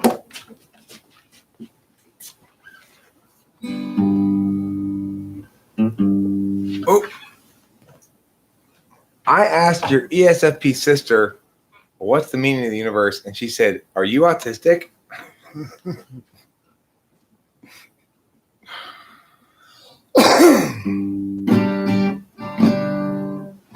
When I was younger, it seems that everything gleams. I don't know what happened to me, but I've lost that sense of urgency, and I don't think that I'll ever see it again. Hi, Matthew. If you follow my lead, you'll discover I'm loster than you. You'll want to know the way to get back at to wherever it was you thought you knew. tomorrow will be just like today. I'll be lost in two. It's a matter of mood as much as a matter of will. And the things I do and the direction I point to still seem a part of me, though departedly. And I wonder if I'll ever see them again. They begin to repeat themselves. I mean, I play the same songs. I repeat myself in that regard, although I do make new songs sometimes. Matthew's here. And Matt, since you are here, I am going to play a song I wasn't going to play because I played it in an earlier live stream.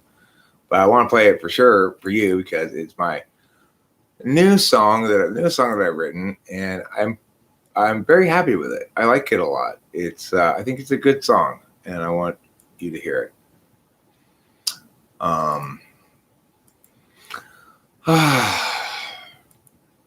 Every time Matthew appears, I feel heart in my heart.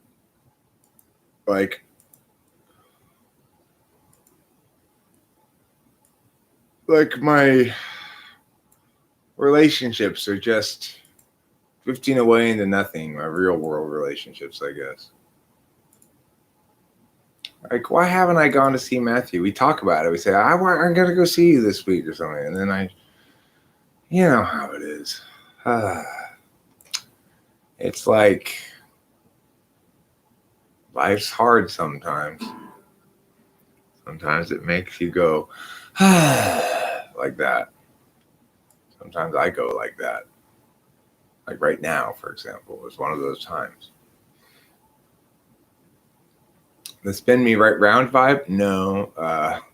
That's what I see. You're saying that song, my Fire Force song, has a spin me right round vibe. That's a recorded song. It's not really a written song. This is a written song.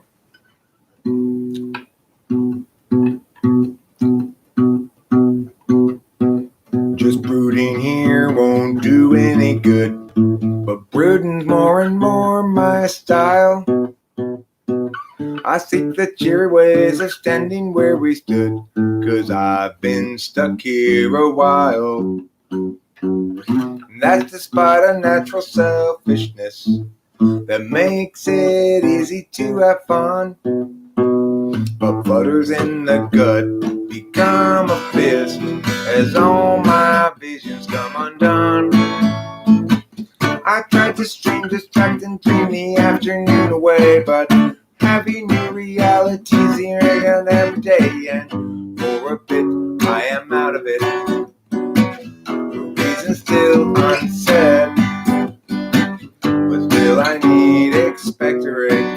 The words inside my head. It seems like everybody's so sensitive and ready to just get mad.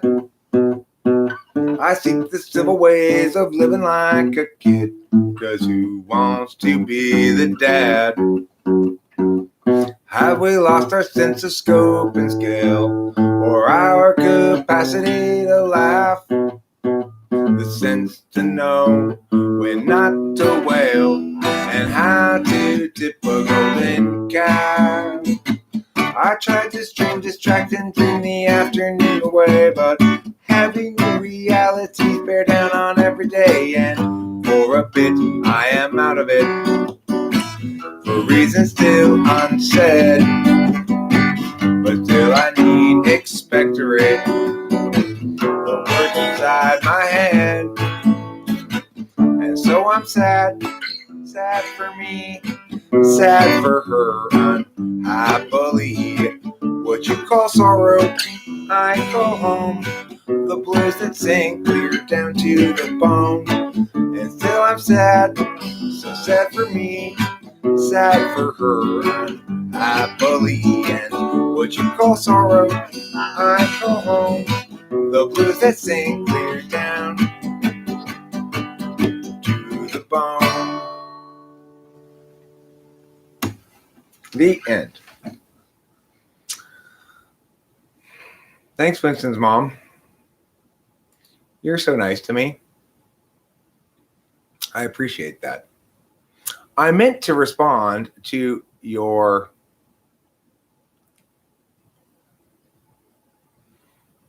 I am well, Matthew. I am well, but perhaps a little bored or something. Not exactly bored, but like a little restless with being just so fully empowered to do whatever all the time.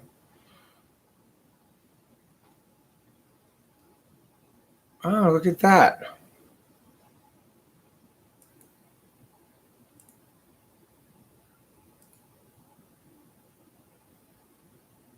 Eric, what made you choose to play the guitar out of all the instruments in the world? Well, when I was a little kid, my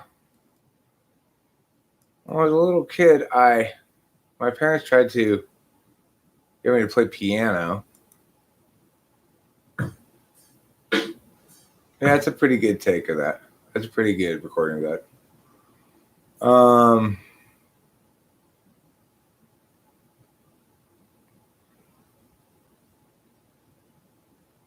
So Eric's explanation of functions follow Freud, etc. No, not really. What made me play the guitar? I started off playing the piano, and the piano teacher my parents hired for me was very TE, and basically they ruined the piano for me.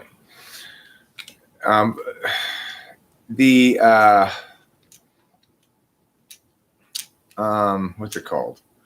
Then when I was in a boys choir though. I joined the Pasadena Boys Choir when I was 8 years old, and I was in it until I was 14. But the last year I was just a counselor because my voice had changed. Anyway, and then after that I started playing the harmonica. And in fact, for a while I played the chromatic harmonica. After I got tired of little harmonicas, I thought that they didn't have enough like range of stuff to do on them. I bought a chromatic harmonica and was getting pretty good at that. I don't know whatever happened to it though. I guess I lost it or something. I don't know what happened to my chromatic harmonica. I was getting pretty good at it though. But I was also a little frustrated by my progress on it because I was trying to play, like, I'd listened to these, like, Toots Thielman. Toots Thielman is a famous, like, the world's only famous chromatic harmonica player. So I would listen to his records and think, man, I can't even come close to playing that. I'm never going to be able to play that. And it was a little bit, demoralizing. Whereas when I started playing the guitar, I didn't start playing the guitar until I was 21. When I started playing the guitar, what's the word? I started singing while playing right away, pretty much. So all of a sudden, it's a different frame of reference. You're not trying to get good at an instrument that is designed to play solo melody lines. You're doing something that's a lot more inclusive of different things than that. Namely, you can make up songs, or you can play covers, or there's a lot of stuff you can do with a guitar that you can't do with a harmonica. Piano would potentially be a good instrument as well, and I do play the piano a little bit, but I'm not very good at it. I find it hard, and I find it hard because I can't do different rhythms with my left hand. So it's like everything that I play on the piano has the same rhythm to it because I can only do one rhythm with my left hand on the piano, really. Or a couple of really basic ones. Like I can't do cool like ragtimey shit. So it gets a little frustrating. I think my questions are on more of a simple level of understanding than most people in this chat. I think I need to watch more videos so I understand. So my questions don't seem redundant to others who already grasp simple. Don't worry about those FE considerations. My basic position is cognitive functions comprise ways of paying attention, and that there are 4 ways of paying attention: action, interface, knowledge, and deliberation. Action functions are either express action through making decisions and doing stuff and following through on things and so forth, or through saying a lot of words. So I'm an action type with the word kind of action, and you're an action type with the doing shit kind of action. We both have the same tool function, which is when you have an action function first, you have a deliberation function second. So both of us could have been either a T or an F version of ourselves and still have the same dominant function. So it's like you're an ESTP because your action function is paired with the disinterested calculus rather than the interested calculus. And I'm also have the disinterested calculus, which is why you and I get along just fine. Whereas if you were an ESFP, we'd butt heads. Or if I were an ENFP, we'd butt heads, presumably. Mad left hand going on there. Are you developing your SI now? No, I mean, I would not say that. Well, what I've said about it before, and I think it's important to note this, is I'm not making as big of mistakes with my SI as I used to. So in that regard, I'm getting better at it, but it's still something that's a deficit area for me. And I think I would say my FI is developing. Well, no, it's not really developing, but I notice it more than I used to. SI trickster.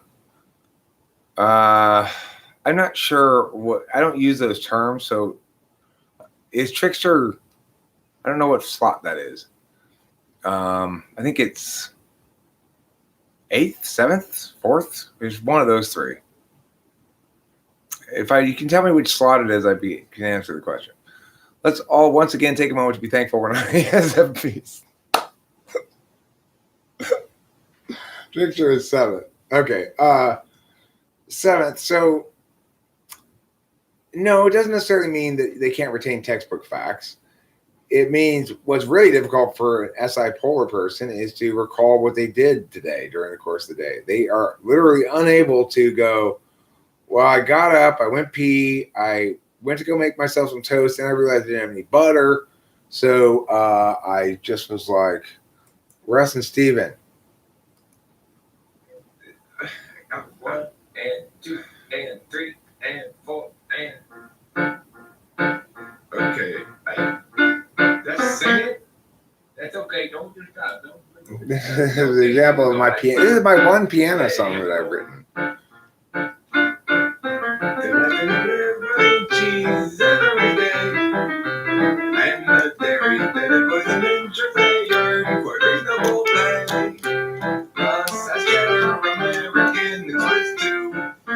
They'll bring them all to you, but overseas from the Tusky. He oversees the cheese. The light and delivering cheese every day, and the dairy that it was an injury for reasonable pay. Plus, a cheddar American is Swiss too.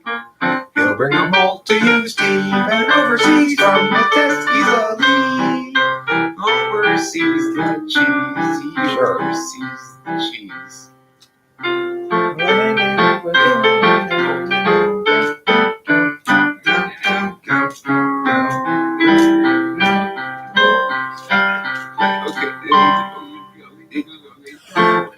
Even our couple of guys worked at the dairy from 9 to 5. Yeah, Russ and Steven are a couple of guys work at the dairy for the rest of their lives. Russ and Steven are a couple of guys work at the dairy from 9 to 5. Russ and Steven think they will rise and work at the dairy the rest of their lives. Russ and Steven are a couple of guys Not yet. work at the dairy from 9 to 5. Cheese, Russ and Steven work at the dairy the rest of their lives. Cheese, Russ and Steven work at the dairy 9 to 5. Cheese, Russ and Steven work at the rest of the cheese.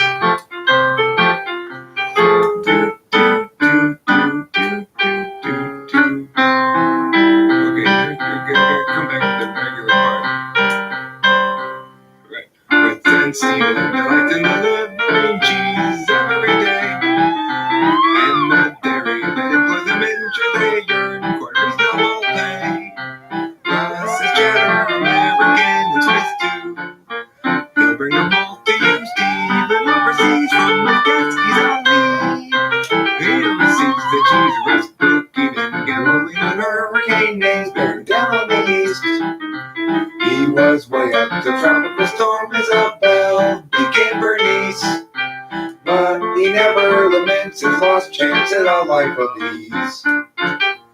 He is happy working at the dairy, delivering the cheese. Bum, bum. So anyway, sorry about that brief sidetracking there down memory lane to listen to the one and only piano song I've ever written. Russ and Steven. Pretty good piano song for the only piano song I've ever written. I think. Not bad, you know.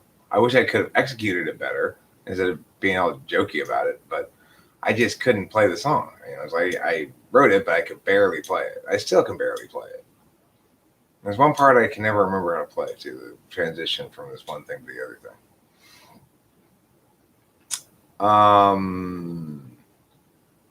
I'd like to go off of that one and also ask, which type will you use your exact words against you to catch you in a lie? ENTP will. If I mean, they may not bust your chops about it. Is a 7th slot SI doesn't sound like that big of a deal? Well, I mean, the thing is, it never feels like a big deal for anybody with their polar. The only people who seem to get that their polar is a big deal are SE polar people. Probably because they're doing the least, so they're the most thinking and understanding about things.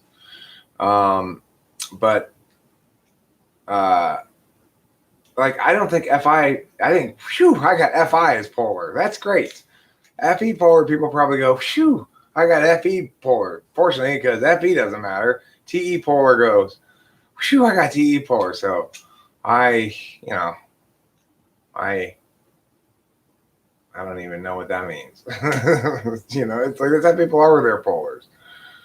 I think actually, in some sense, anti-polar is the worst, but it doesn't correlate with failure very highly. I mean, a Fancy Deluxe, it's just, you're saying just like what my client's mom says about her son. I just don't understand it. It's like all he needs to do is just be organized and just finish the basic things that they say to finish the way they tell him to. And it's just, that's the easy part. He does the hard part and then he doesn't turn it in. Because that's not the hard part for him. You know, the hard part for him is caring enough to do the TE that he has to do for school because he doesn't believe in school. He doesn't even know he doesn't believe in school. He didn't know he didn't believe in school until I taught him that, you know. Now I've got this great thing.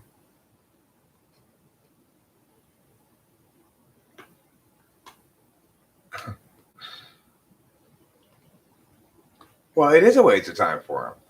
He's got more subscribers than I have, and there's no way he's going to come out of that looking better than he did going in. It's a lose-lose situation for him. He's got no chance to actually win on TI grounds, and he doesn't have the FE deafness to want to battle me on FE grounds. He doesn't want to have his FE pressed on if he's a TE Dom at all. So that means there's no possible gain for him.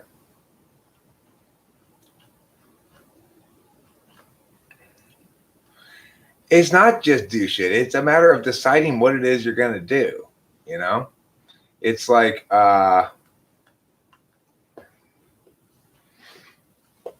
it's deciding to end the decision-making process time and the ideating time. Like I'm trying to record that song that I played a little while ago called "I'm So Sad for Me." And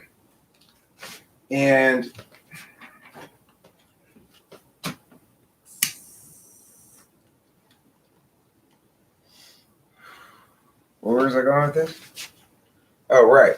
So the first time I went to record it, I started playing around with LMMS to just get a basic 120 drum beat to go over to start doing sort of some guide tracks and stuff.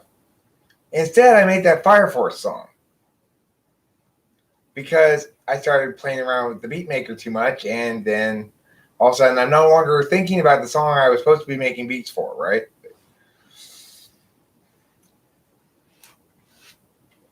That's haphazard SE. That's SE that's in the service of my extroverted intuition. I go into this thing, opening this music app to make a basic, 4 on the floor kick to just start the skeleton of the tracks that I'm going to put down, and instead, so that's me executing a plan. I'm going to do this thing. I'm doing it. I've decided what I'm going to do. I'm going to record this song. I know how it goes. I know what tempo I want it to be at, around 120. It seems to be right at 120 for some reason. So when I played it, recorded it, I just played it naturally and recorded it, and then did the tap tempo to see how fast it was. It was at 122, like almost the whole way through. I was almost tempo, like a drummer almost. I was proud of myself. Normally I'm kind of beat up, slow down a little bit. I'm not that musicianly precise, but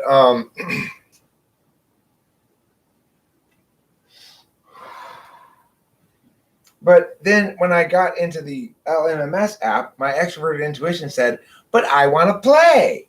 And my extroverted sensing said, well, I'll help you do that, of course, because I'm your slave.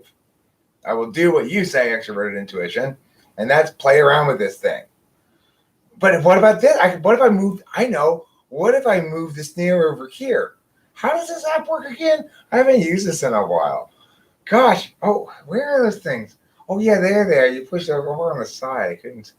And all of a sudden, I'm just off, and who knows what the fuck I'm doing, And then, before I know it, I'm making a video for the Fire Force song before it's done. Okay? So I get tired of working on the Fire Force song before it's done. Instead of going to bed and resuming working on it the next day, what do? I try to publish it because I like it to be done all in one thing. I don't like to have to SE again tomorrow because I know my NE is going to want to do something else probably, Yeah, I figured. Legends probably you weren't talking to me.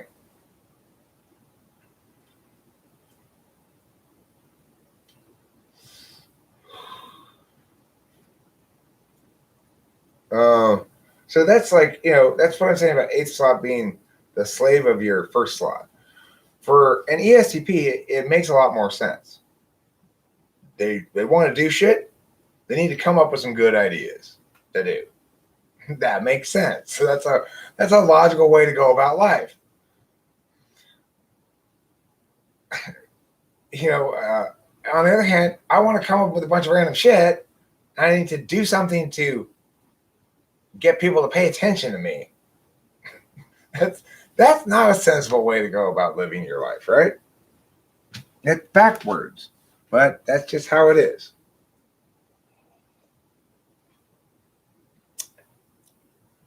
If I visualize something that I want and then try to find ways to get it, what does it sound like? It sounds like under a TE frame.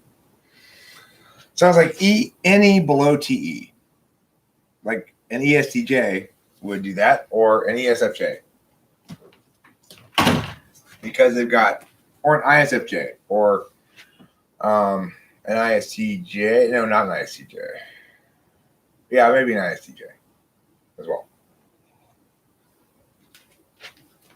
So,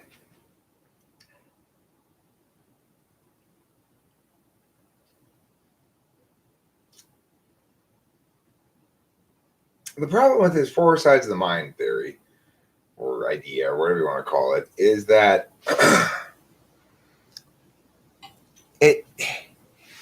when he says something like you're in your shadow, like, I guess one side of my mind purportedly is INTJ.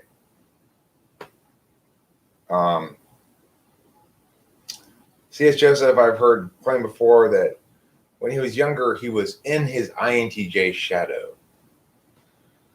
Well, see, the problem with statements like that is, what does that mean in terms of cognitive functions? Does it mean you're paying attention habitually via a different pattern of attentional habits? Because if that's the claim, then I fully negate it. Does he mean something else? He never explains what he means by it because he doesn't operationalize any definitions. So you can't use his definitions to no way. Eric has an inner ESFP, which would be your superego. I mean, it doesn't. What does it mean to say somebody has an inner ESFP? It's like to say that somebody's an ESFP is not to say they're a person that's like meow. It is to say they attend as a implicit ontological frame through extroverted sensing and pair it with the interested calculus function, introverted feeling. That's what it's saying. So to say that I have an inner ESFP is to say that there's a person inside of me who prioritizes extroverted sensing followed by introverted feeling as a modality of dealing with being in the world. It just doesn't make any sense, right? It's like he either means nothing or what he means is nonsense.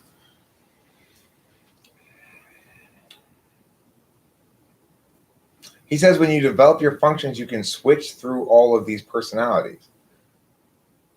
Personalities aren't things, the person, saying I'm an ENTP, it doesn't mean that I act like an ENTP. It means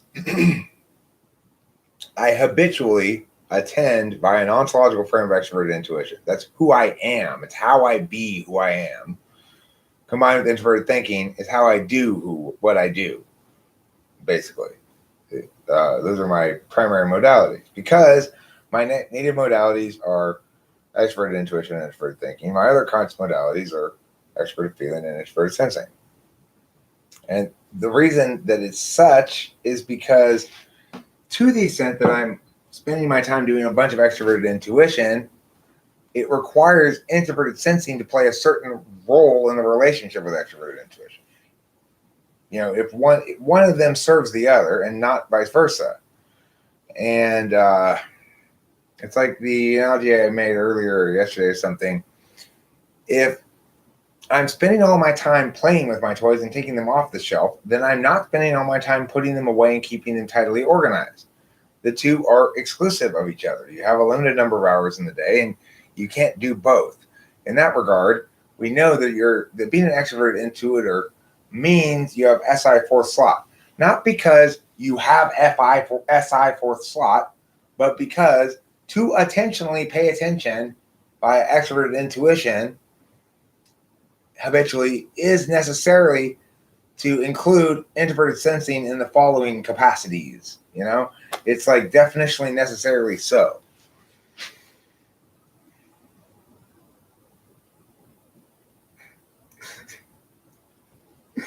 The thing is, Oliver Linehan makes a great joke here, but C.S. Joseph is so wrong that you kind of think for a second it might be true. He says, C.S. Joseph says if you pay him $5,000, he will tell you how to maximize all 8 functions and grow 3 extra heads to represent all 4 sides of the mind. He might say that. Who knows? Up front, Jung gave us 4 functions, 2 perceiving, 2 judging, and our ego. And below, and the personal unconscious is supposed to be the complexes and the archetypes. Right? But see, those aren't things that people have, right? It's like, do people be via processes? Yes. Do people have complexes? No. Do people have archetypes? No. They don't. They reference them. It's like the failure to factor in the particularist adequately in Jung, basically. You found some of his content to be okay, TBH, to be honest. you think he has any concept that he's off, C.S. Joseph? He's got to at this point, I think. He'd kind of have to understand that he's like,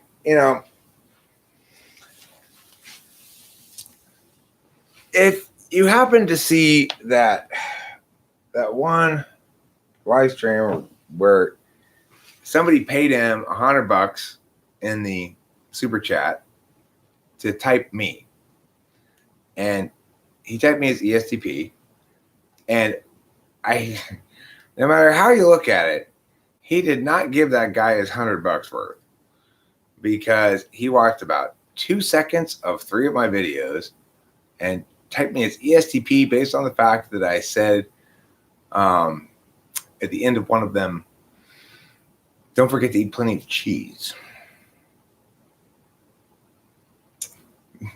Diamond says he always talks about his mentor. Does that mean he threw his mentor under the bus? He has a few strategies to avoid answering questions. One of them is to reference his mentors. One of them is to reference the books that he's read and tell people to read them themselves. So there's basically, C.S. Joseph won't justify why anything he's teaching you is true. He insists on always having an audience that accepts him as the ultimate expert and is trying to get him to tell them the truth, but that don't question whether or not what he's saying is actually the truth. It just accepts as a beginning spot that he is the expert, right? It's a very different environment than the one fostered around here, where I entertain and respond to critiques. He does not entertain or respond to critiques. So, there's room for various typological models, interpretations, etc., given that it's not an exact science, says KD. Well, I mean, if you want it to be not intellectually valid, then you're correct. And as long as you are correct, then it will be the case that typology is not intellectually valid. However, the reality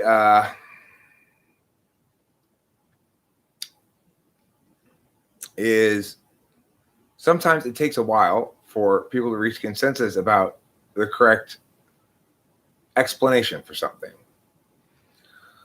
And sometimes that consensus happens a long time after the explanation is made. But nevertheless, it's proven that one explanation is true. In fact, in general, it's the case. And I read something like this on a stream the other night that I really enjoyed reading it when I read it, because I was like, thank you. That's what I've been saying, which is there's an article about Einstein and a couple of other theoretical physicists, and it explained that one of the sort of weird phenomena that we've discovered is that when there are competing explanations for a single phenomenon or a single described set of phenomena, that one of them turns out to be correct and all the other ones turn out to be wrong. I was absolutely delighted to find this thing actually stated someplace in a way that was intelligent and made sense and was convincing. It was part of an article about how there are two different ways to model, and how relativity is the kind of modeling approach that I'm taking with cognitive functions, and that is the less common, but certainly equally valid, and there are plenty of examples of valid examples of it, means of attaining theoretical correctness. It's basically, he's distinguishing between intuitive theorizing and non-intuitive theorizing. So he also says that TI is about understanding things in one's own way, and criticizes types who don't have TI, who always assume that information from an outside trustable source is true, but then insists that you listen to exactly what he says, as if himself is the exceptional source that you shouldn't question.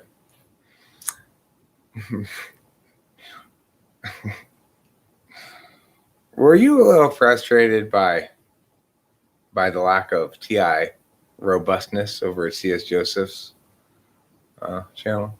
Can an animal win? Can an animal win what? What are we winning?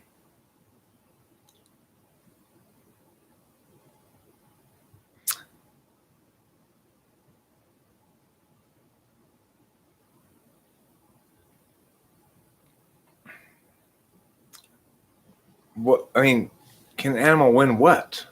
Like, can an animal win what context? What contest? Win feels like, yeah. Isn't it though, Oliver Linehan? I really appreciate your TI tool, Mackenzie, because I also have TI tool, and I feel you. I feel you, dog. All right, I feel you. That guy needs to get some Lizagic up in his house. This question is throwing me. Can an animal win what contest? How is that question throwing you?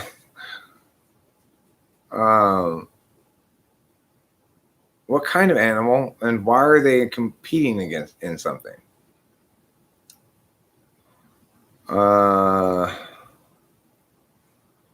If I visualize when I want to achieve something and then create structure to achieve it, is it TENI or NITE? Because that's what I know for sure about me. I mean, I'm not sure if we can say clearly that ordinality is going to tell you the answer to that question. Because what you're saying here is the piece of information you're giving me is that first you visualize and then you ordinate. I don't think order of operations like that is a way to determine what's dominant and what's second. Instead, it's one of them is a way you be and one of them is a way you do. The problem with TE is is definitionally the way you do things, basically the strategy to getting things accomplished that you want to get accomplished. So it's a tough question to answer in this instance because NI is a ontology function. It's a being function mostly. It's a receive function. So it's hard. It's going to be hard for you to note if, in fact, you are being the NI and doing the TE, or being the TE and doing the NI, because TE is very much precisely about how to do things. So it's hard to say. The point is, order of operations isn't going to be informative about it, I don't think. His model is a great way to suck people and make money off of those people. Kind of like Scientology it uses inklings of truth to make it seem true. I mean, the only people who are really susceptible to it. Can an animal succeed? Do you mean a literal animal? Succeed at what? By whose frame of reference?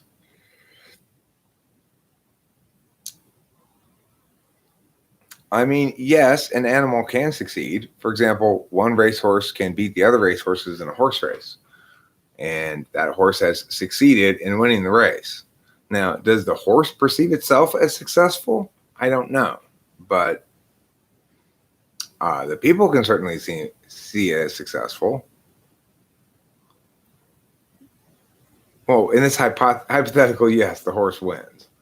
So if I am at the horse racing track and I look at the horses that are going to walk to the horse racing track from the stables, because they got this spot where you can watch them, and I go, that's my guy right there, number 4. I really like that horse. He's going to win. And I bet money on him and he wins, then he was successful in my book. But how the horse feels about it, well, you'll have to ask the horse, I guess. The jockey probably feels pretty good about it. The owner of the horse feels good about it. How can we say the animal won except to say the T? Teti? I don't know what the T is, but we can say the animal won because when I went to cash in my ticket at the window, they gave me money.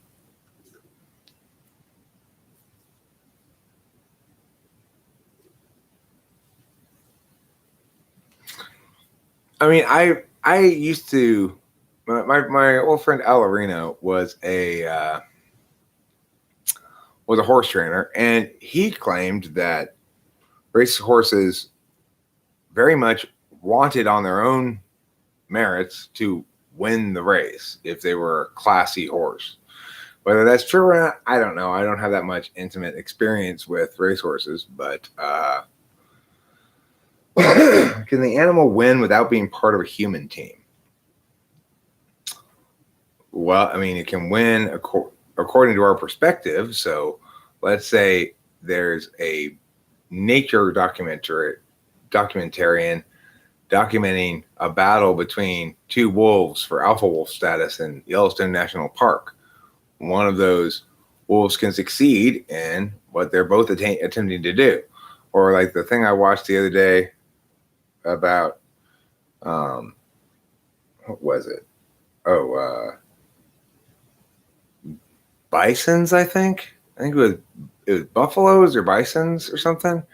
And they were talking about how they have to fight off all of these other males to keep their ladies, and then after fighting, they have to hump all their ladies, and then after the mating season, once they're done with all these fights and humping all their ladies, a lot of the males that have successfully put together a harem and defended it for the whole season die because they've just fought and fucked themselves to death. Now, in some sense, you might say that the successful mating animal actually was not successful there because he died. On the other hand,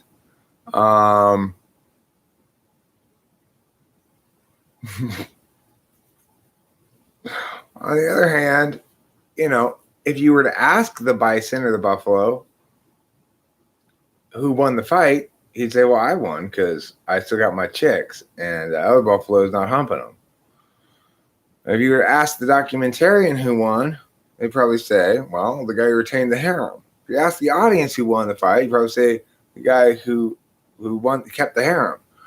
But if you ask the buffalo in his last second there, when he's dying from having fought and fucked too much, then at that moment, he's probably going to say, you know what? I kind of wish I had just been satisfied after one day of harem and just given them up to the next buffalo and just let them have their turn, because now I'm going to die. And what do I have to show for it? A bunch of pregnant females? I didn't even want to be a parent. The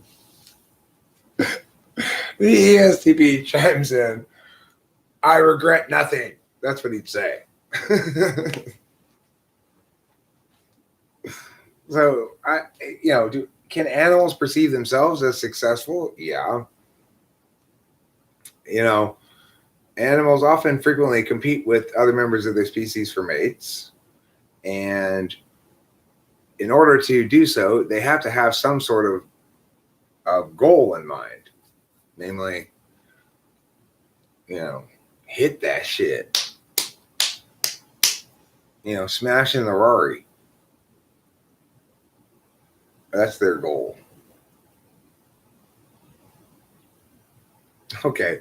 Well, it's been 2 hours and 20 minutes. When Winston's mom said earlier that I entertained people for 2 hours, I thought, well, I guess I better stick this out for another 30 minutes or so, because I had an hour and a half to make it so I can get it to 2 hours. Since that's the expectation. Is it more common for FI or TI to be totally confused with its own perception of reality and truth, which one's more likely to overly question themselves and point to actually losing clarity? FI. The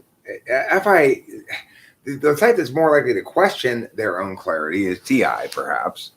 But sometimes, if at a certain stage of youth, when you're sort of parsing out whether or not meanings are reliable, like, can I just negate everything? It seems like maybe I can. Is a stage of youth and TI.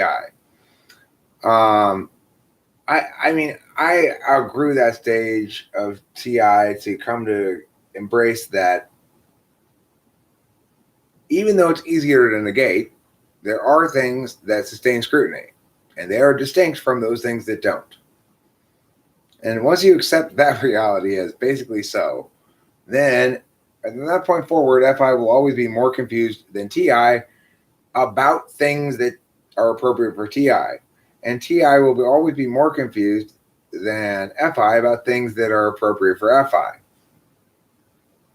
I'm not quite sure what it was tonight that made me feel so guilty and sad after I had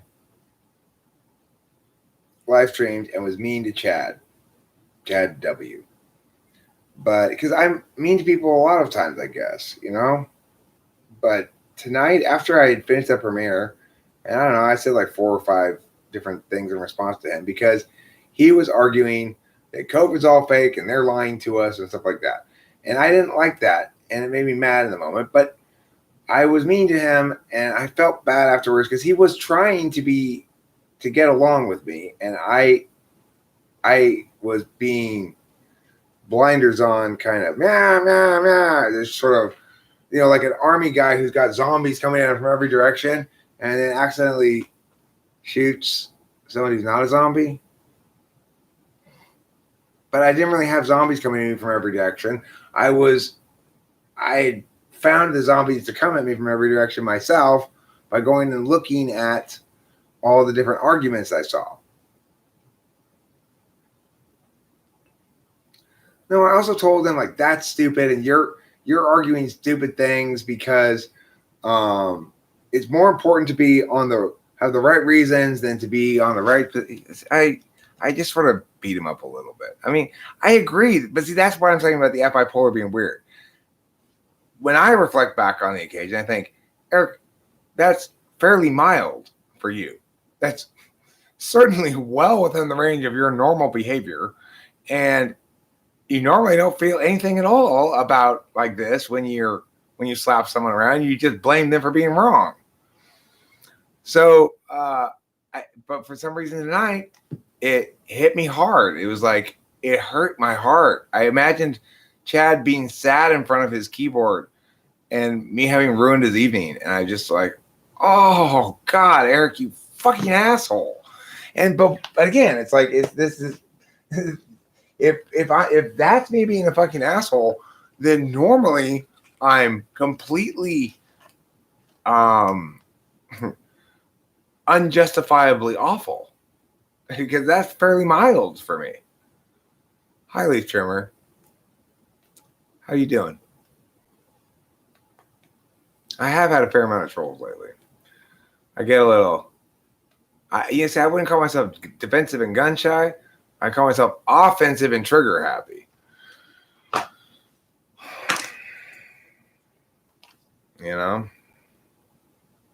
I don't tend to go on defense. I tend to go on offense. And my basic approach is the best defense is a good offense.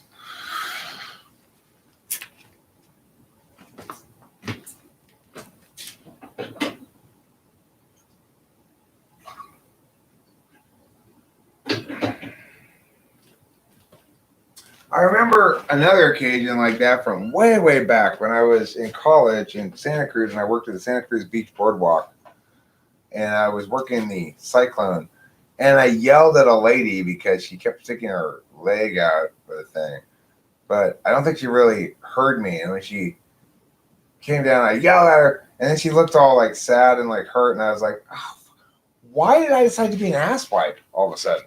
What made me decide to yell at this lady for something I don't care about at all? I still remember that occasion. I felt this similar to what I felt about Chad. Like, why did I do that? I still can't explain why I did it. I have no idea why I did it. I have no idea why I do know more why with Chad, because I had just been inundating myself with a bunch of bad arguments and surveying them and assessing them. And then instead of even listening to my assessment of them, he was coming in and making those same stupid arguments that I was just trying to make a point of, that we shouldn't be making those arguments.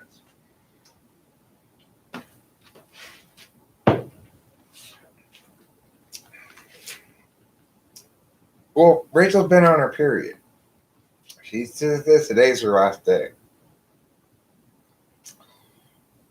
And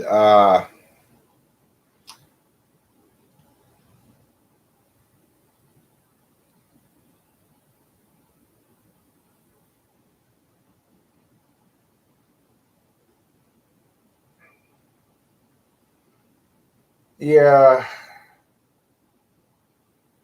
sometimes I ejaculate during her period time anyway, but not by having sexual intercourse with her vagina, because there's blood down there. But not this time. So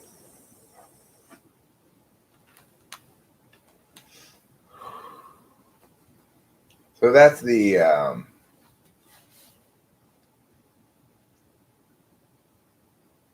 yes, that's true, Alex Rodriguez. And I guess that's partially why I yelled at him. But what happened? Well, what happened was, after I did that, I wasn't feeling anything. And then I started watching the stream from earlier. And lo and behold, who am I chatting pleasantly with in the stream from earlier but Chad W? And seeing him being nice and trying to engage with me nicely and stuff, it just hit me right in the chest like a ton of bricks.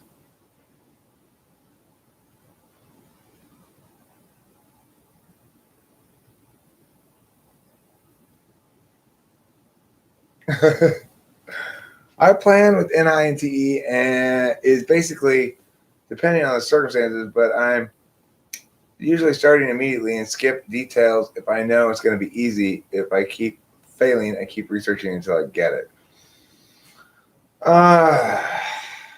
It's hard for me to say. I mean, like I think I told you earlier, the best way to determine whether you're INTJ or ENTJ is to test your SI. If your SI is bring upable, in other words, if you can manage to reach back in your head and actually pull a bunch of details from your day, like first I went to the bathroom, then I made breakfast, then I sat at the table, and I dropped my fork and I picked it up again and put it on the table. And then after that, I went outside to watch something, but I realized I was out of cigarettes, and I went to the store. And blah, blah. If you can do that, then you're not an ENTJ. So just do that test, and you don't have to ask all these questions about whether your TE comes first or your NI comes first. You're never going to resolve that by looking at the TE and NI, really. You're going to have to resolve that by looking at something else that is process of elimination-y in relation to other things. And that's why I'd say test your SI instead. If it's polar and you know you're not an FE user, then you're an ENTJ.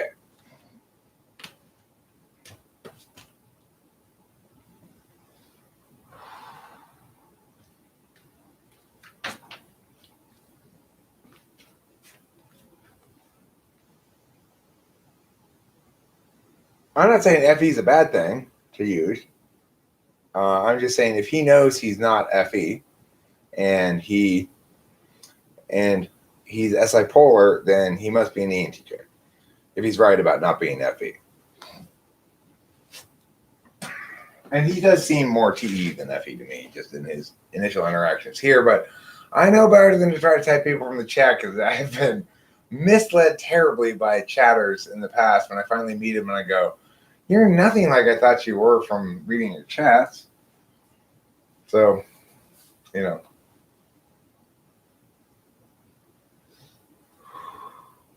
You just watched an ENTJ typing video? Okay. I've typed a number of ENTJs. There's probably a fair number of them on the channel.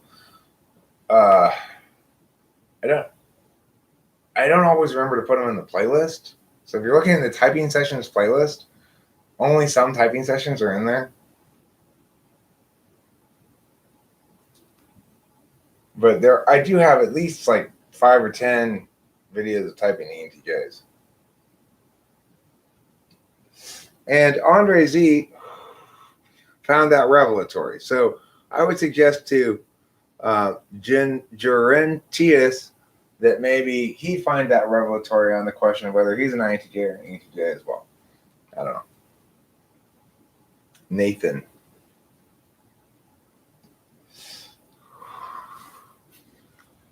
I mean, I don't really remember any of the people that I type, really, unless they dramatically stand out for some reason. But your C.S. Joseph's shadow personality is the personality you are in the chat. I like that. Eric, I had a discussion phone call with someone during your previous stream, and I automatically utilized the words have no meaning for you. It's just a game for you. You say meaningless things, etc. I'm pleased to know that my shaming protocols are spreading naturally like a disease.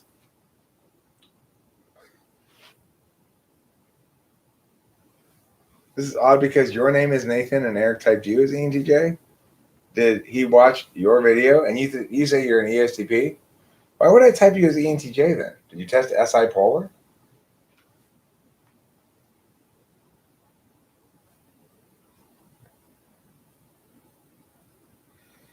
I mean, if you're gonna make a quick type mistake, it's true what Sean says when he says same DOM is most similar.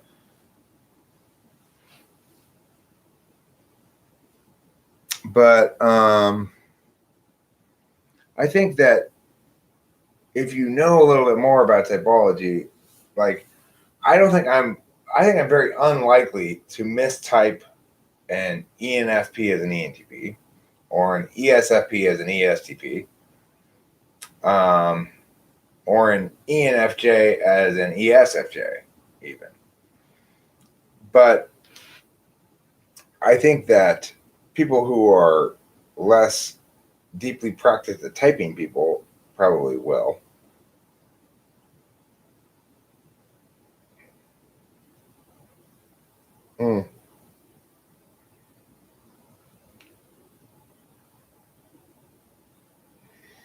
Well, it's possibly easier to mistype ESFP for ENFP and vice versa because they'll score equivalently poorly on the TI thing. So because the polar, if you can get a clear polar indication, that's the strongest way to type somebody. It's the most reliable way. But that's not always possible. There's only a few things that we can really reliably test the polar of. And like the recent spate of trollings begins in my mind in some sense with OOOO's insistence that he was going to resolve this question of how to type the polars that I currently can't identify clearly or definitively. He wants everything to be definitive. Well, unfortunately, there is still some art to the thing. It's not just a science. If you test SI polar definitively, that's quite definitive. And I can make a bunch of predictions about how you'll test on other things and be correct about it nearly 100% of the time. But other polars are of diminishing reliability. So any polar, a little more tricky to tell than SI polar. TI polar, a little less reliable. So it's possible for somebody with TI polar to be well trained in TI because being the communicative logic, it inherently has to it the quality of being learnable.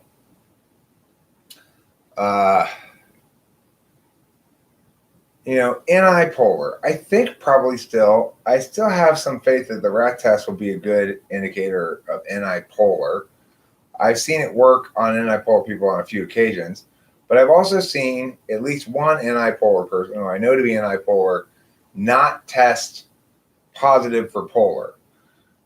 Test weak, but not test positive for polar. So it's not 100% reliable or anything.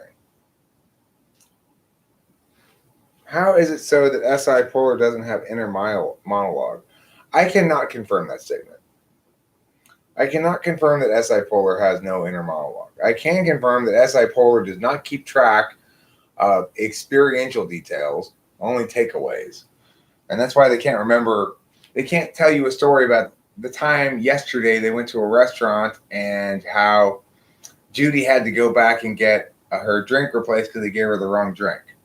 They can't tell that story. So, that's definitively a component of SI polar. Whether the inner monologue thing is or not, I don't know. I've heard Sean make that claim. Presumably, Sean believes that to be the case for himself, that he has no inner monologue since he believes himself to be SI polar. But I don't know whether that's a correlate or not. Mackenzie Hoffman, here's the crazy thing. I used to think that that I couldn't remember stuff because I smoked a lot of weed too. But working with ENTP kids has taught me that, in fact, no, I was always this way, and they're this way, and they're young and they haven't smoked any weed at all yet. So it's just implicit to being an action type, I think. We're not paying attention to what we know if we're paying attention to action. Knowing is our last thing. For you, you've got ignoring SI, which means even if you remember, you forget to access that memory when it's relevant. And why did you used to remember everything? I mean, you used to perceive yourself as remembering everything. Was that perception accurate? I don't know. And neither do you. Because I thought the same thing, right? I perceived myself as having remembered better when I was younger, probably. But in reality, I've concluded since working with a bunch of kids of my own type and seeing that they're the same way that I am now, and that probably I was always like this. Okay, well, I got to poop, and it's over 2:30, so I'm going to end the stream. I'm going to go in and poop, and I'm going to go to bed.